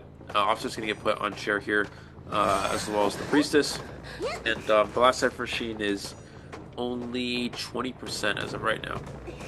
Yeah, and great choice on the survivor side to decode the 6 cipher. Dungeon will be at the back gate area. Let's take a look at how the survivor is going to approach this matchup. Feral Lady will be decoding, which means Barmaid will be coming to the rescue. Has already made his second drink. Yep, his second drink. So, just hiding at the window area, we'll be trying to rotate towards the chair for the rescue. Cipher is still not quite enough, but I believe the accelerated decoding is online. So, it's just a matter of time here. A free rescue! Yeah, that's a pretty important save. Cipher Machine, it's not ready just yet, though. Only 85%. This hunter does have trump card. We're going to see the barmaid's going to speed boost away here. Going to continue to camp out this Cipher Machine. Is going to want to get another leech into play soon, just because you don't want the leech to kind of just sit there and your leech to do nothing. You want to try to get the cooldown up as quickly as possible. He's going to use this spawn follower to camp this Cipher. Now he could blink and down this barmaid. Will we see the blink switch? There's the blink switch, and he gets the barmaid. Barmaid was not able to avoid it. Will officer be able to get the leech off before the chair? Looks like he's gonna most likely play it safe and just kind of chair the barmaid with her own leech by releaching her. But the problem is the spawn follower will get dragged away, so he needs to bring the follower back. But they've already started another Cipher Machine. It looks like it's going to be... Oh, could he chair basement? Chairing basement with Dream Witch is so strong here. I think that's definitely going to be the play. Yeah, and I'm not too sure where the last cipher is. Alright, it's at the back gate area. So, Feral Lady most likely has to come for this rescue. The first officer has no watch to work with. His half health has been on the chair.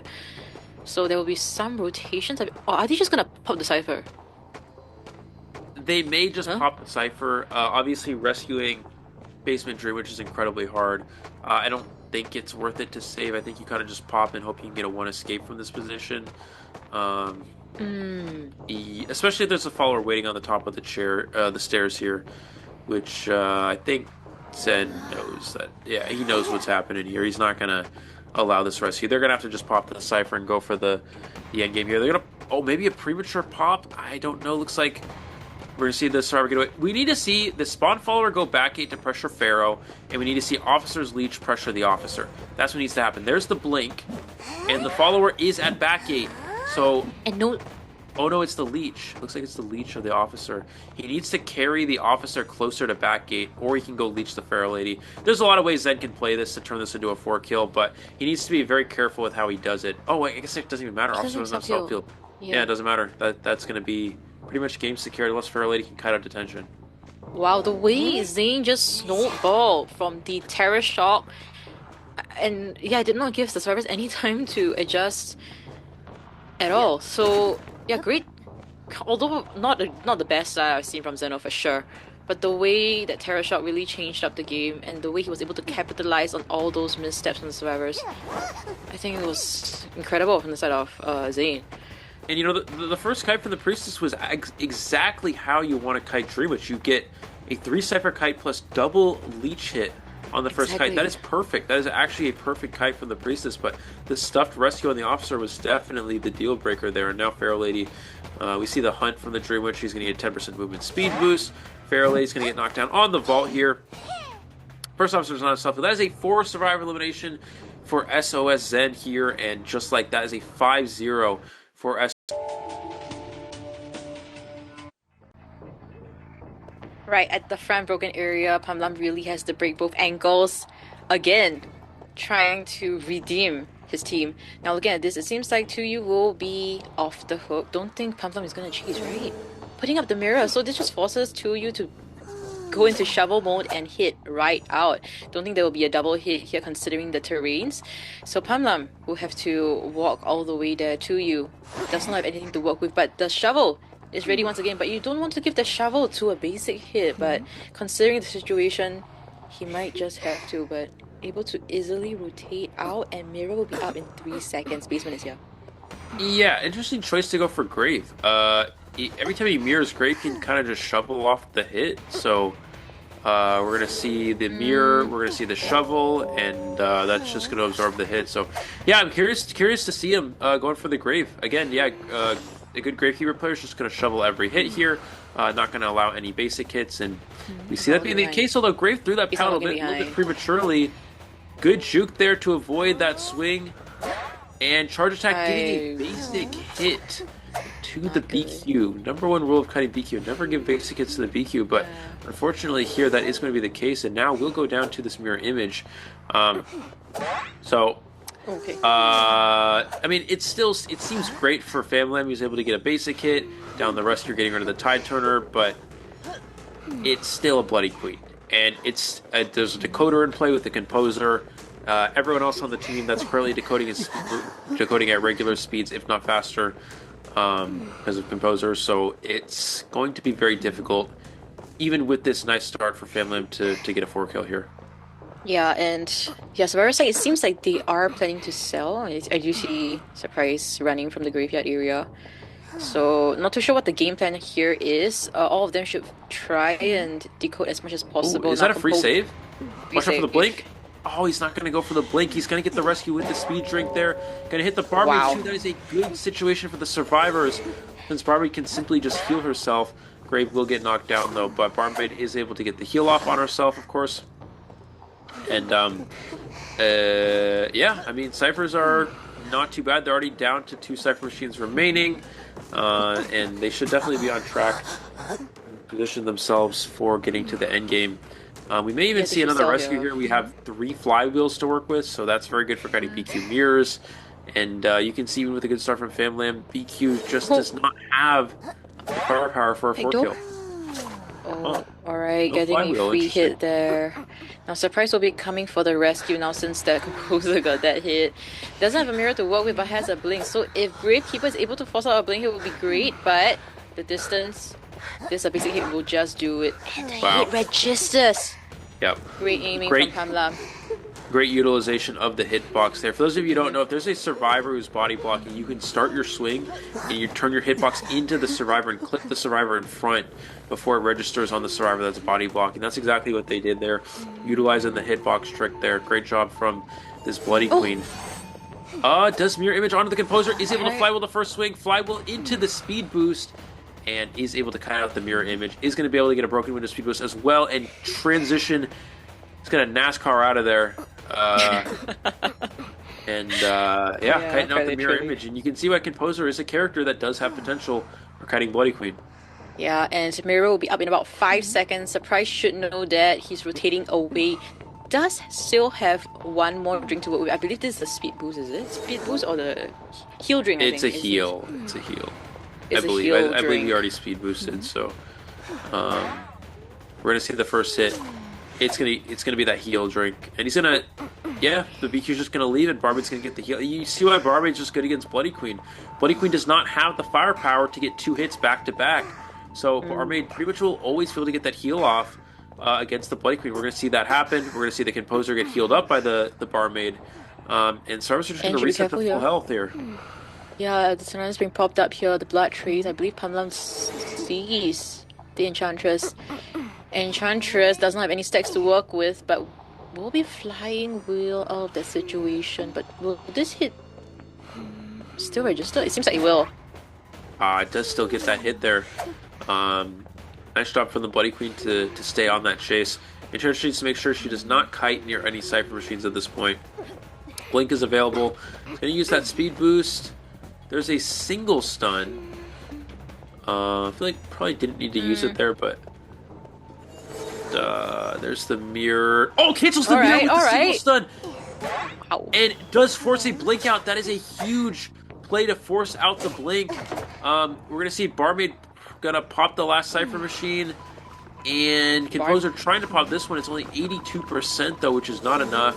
There's a mirror image onto the Composer. Does he have the speed boost? He does, but still gonna get the hit there. His flywheel's not quite ready.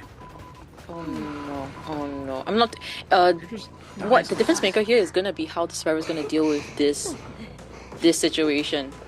It could potentially turn things around, and Pamela might get the 4K. Now they're decoding a 6 Cipher, but it's only nearby. The last 3 Ciphers is in one side of the map. Yep. And quite closely together. So Barmaid will be coming for the rescue. Composer is at the 6 Cipher, but the mirror... Can he hit?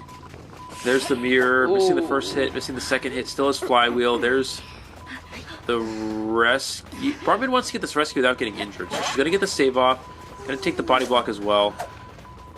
And BQ cannot leave. She has to stay here because then they'll just pop this Cipher here at bottom broken. They're just going to use a single stun just to make sure she doesn't give a hit there. We're going to see a mirror back to top broken, but Composer with an early rotation to avoid getting hit there. There's the mirror image onto the Barmaid.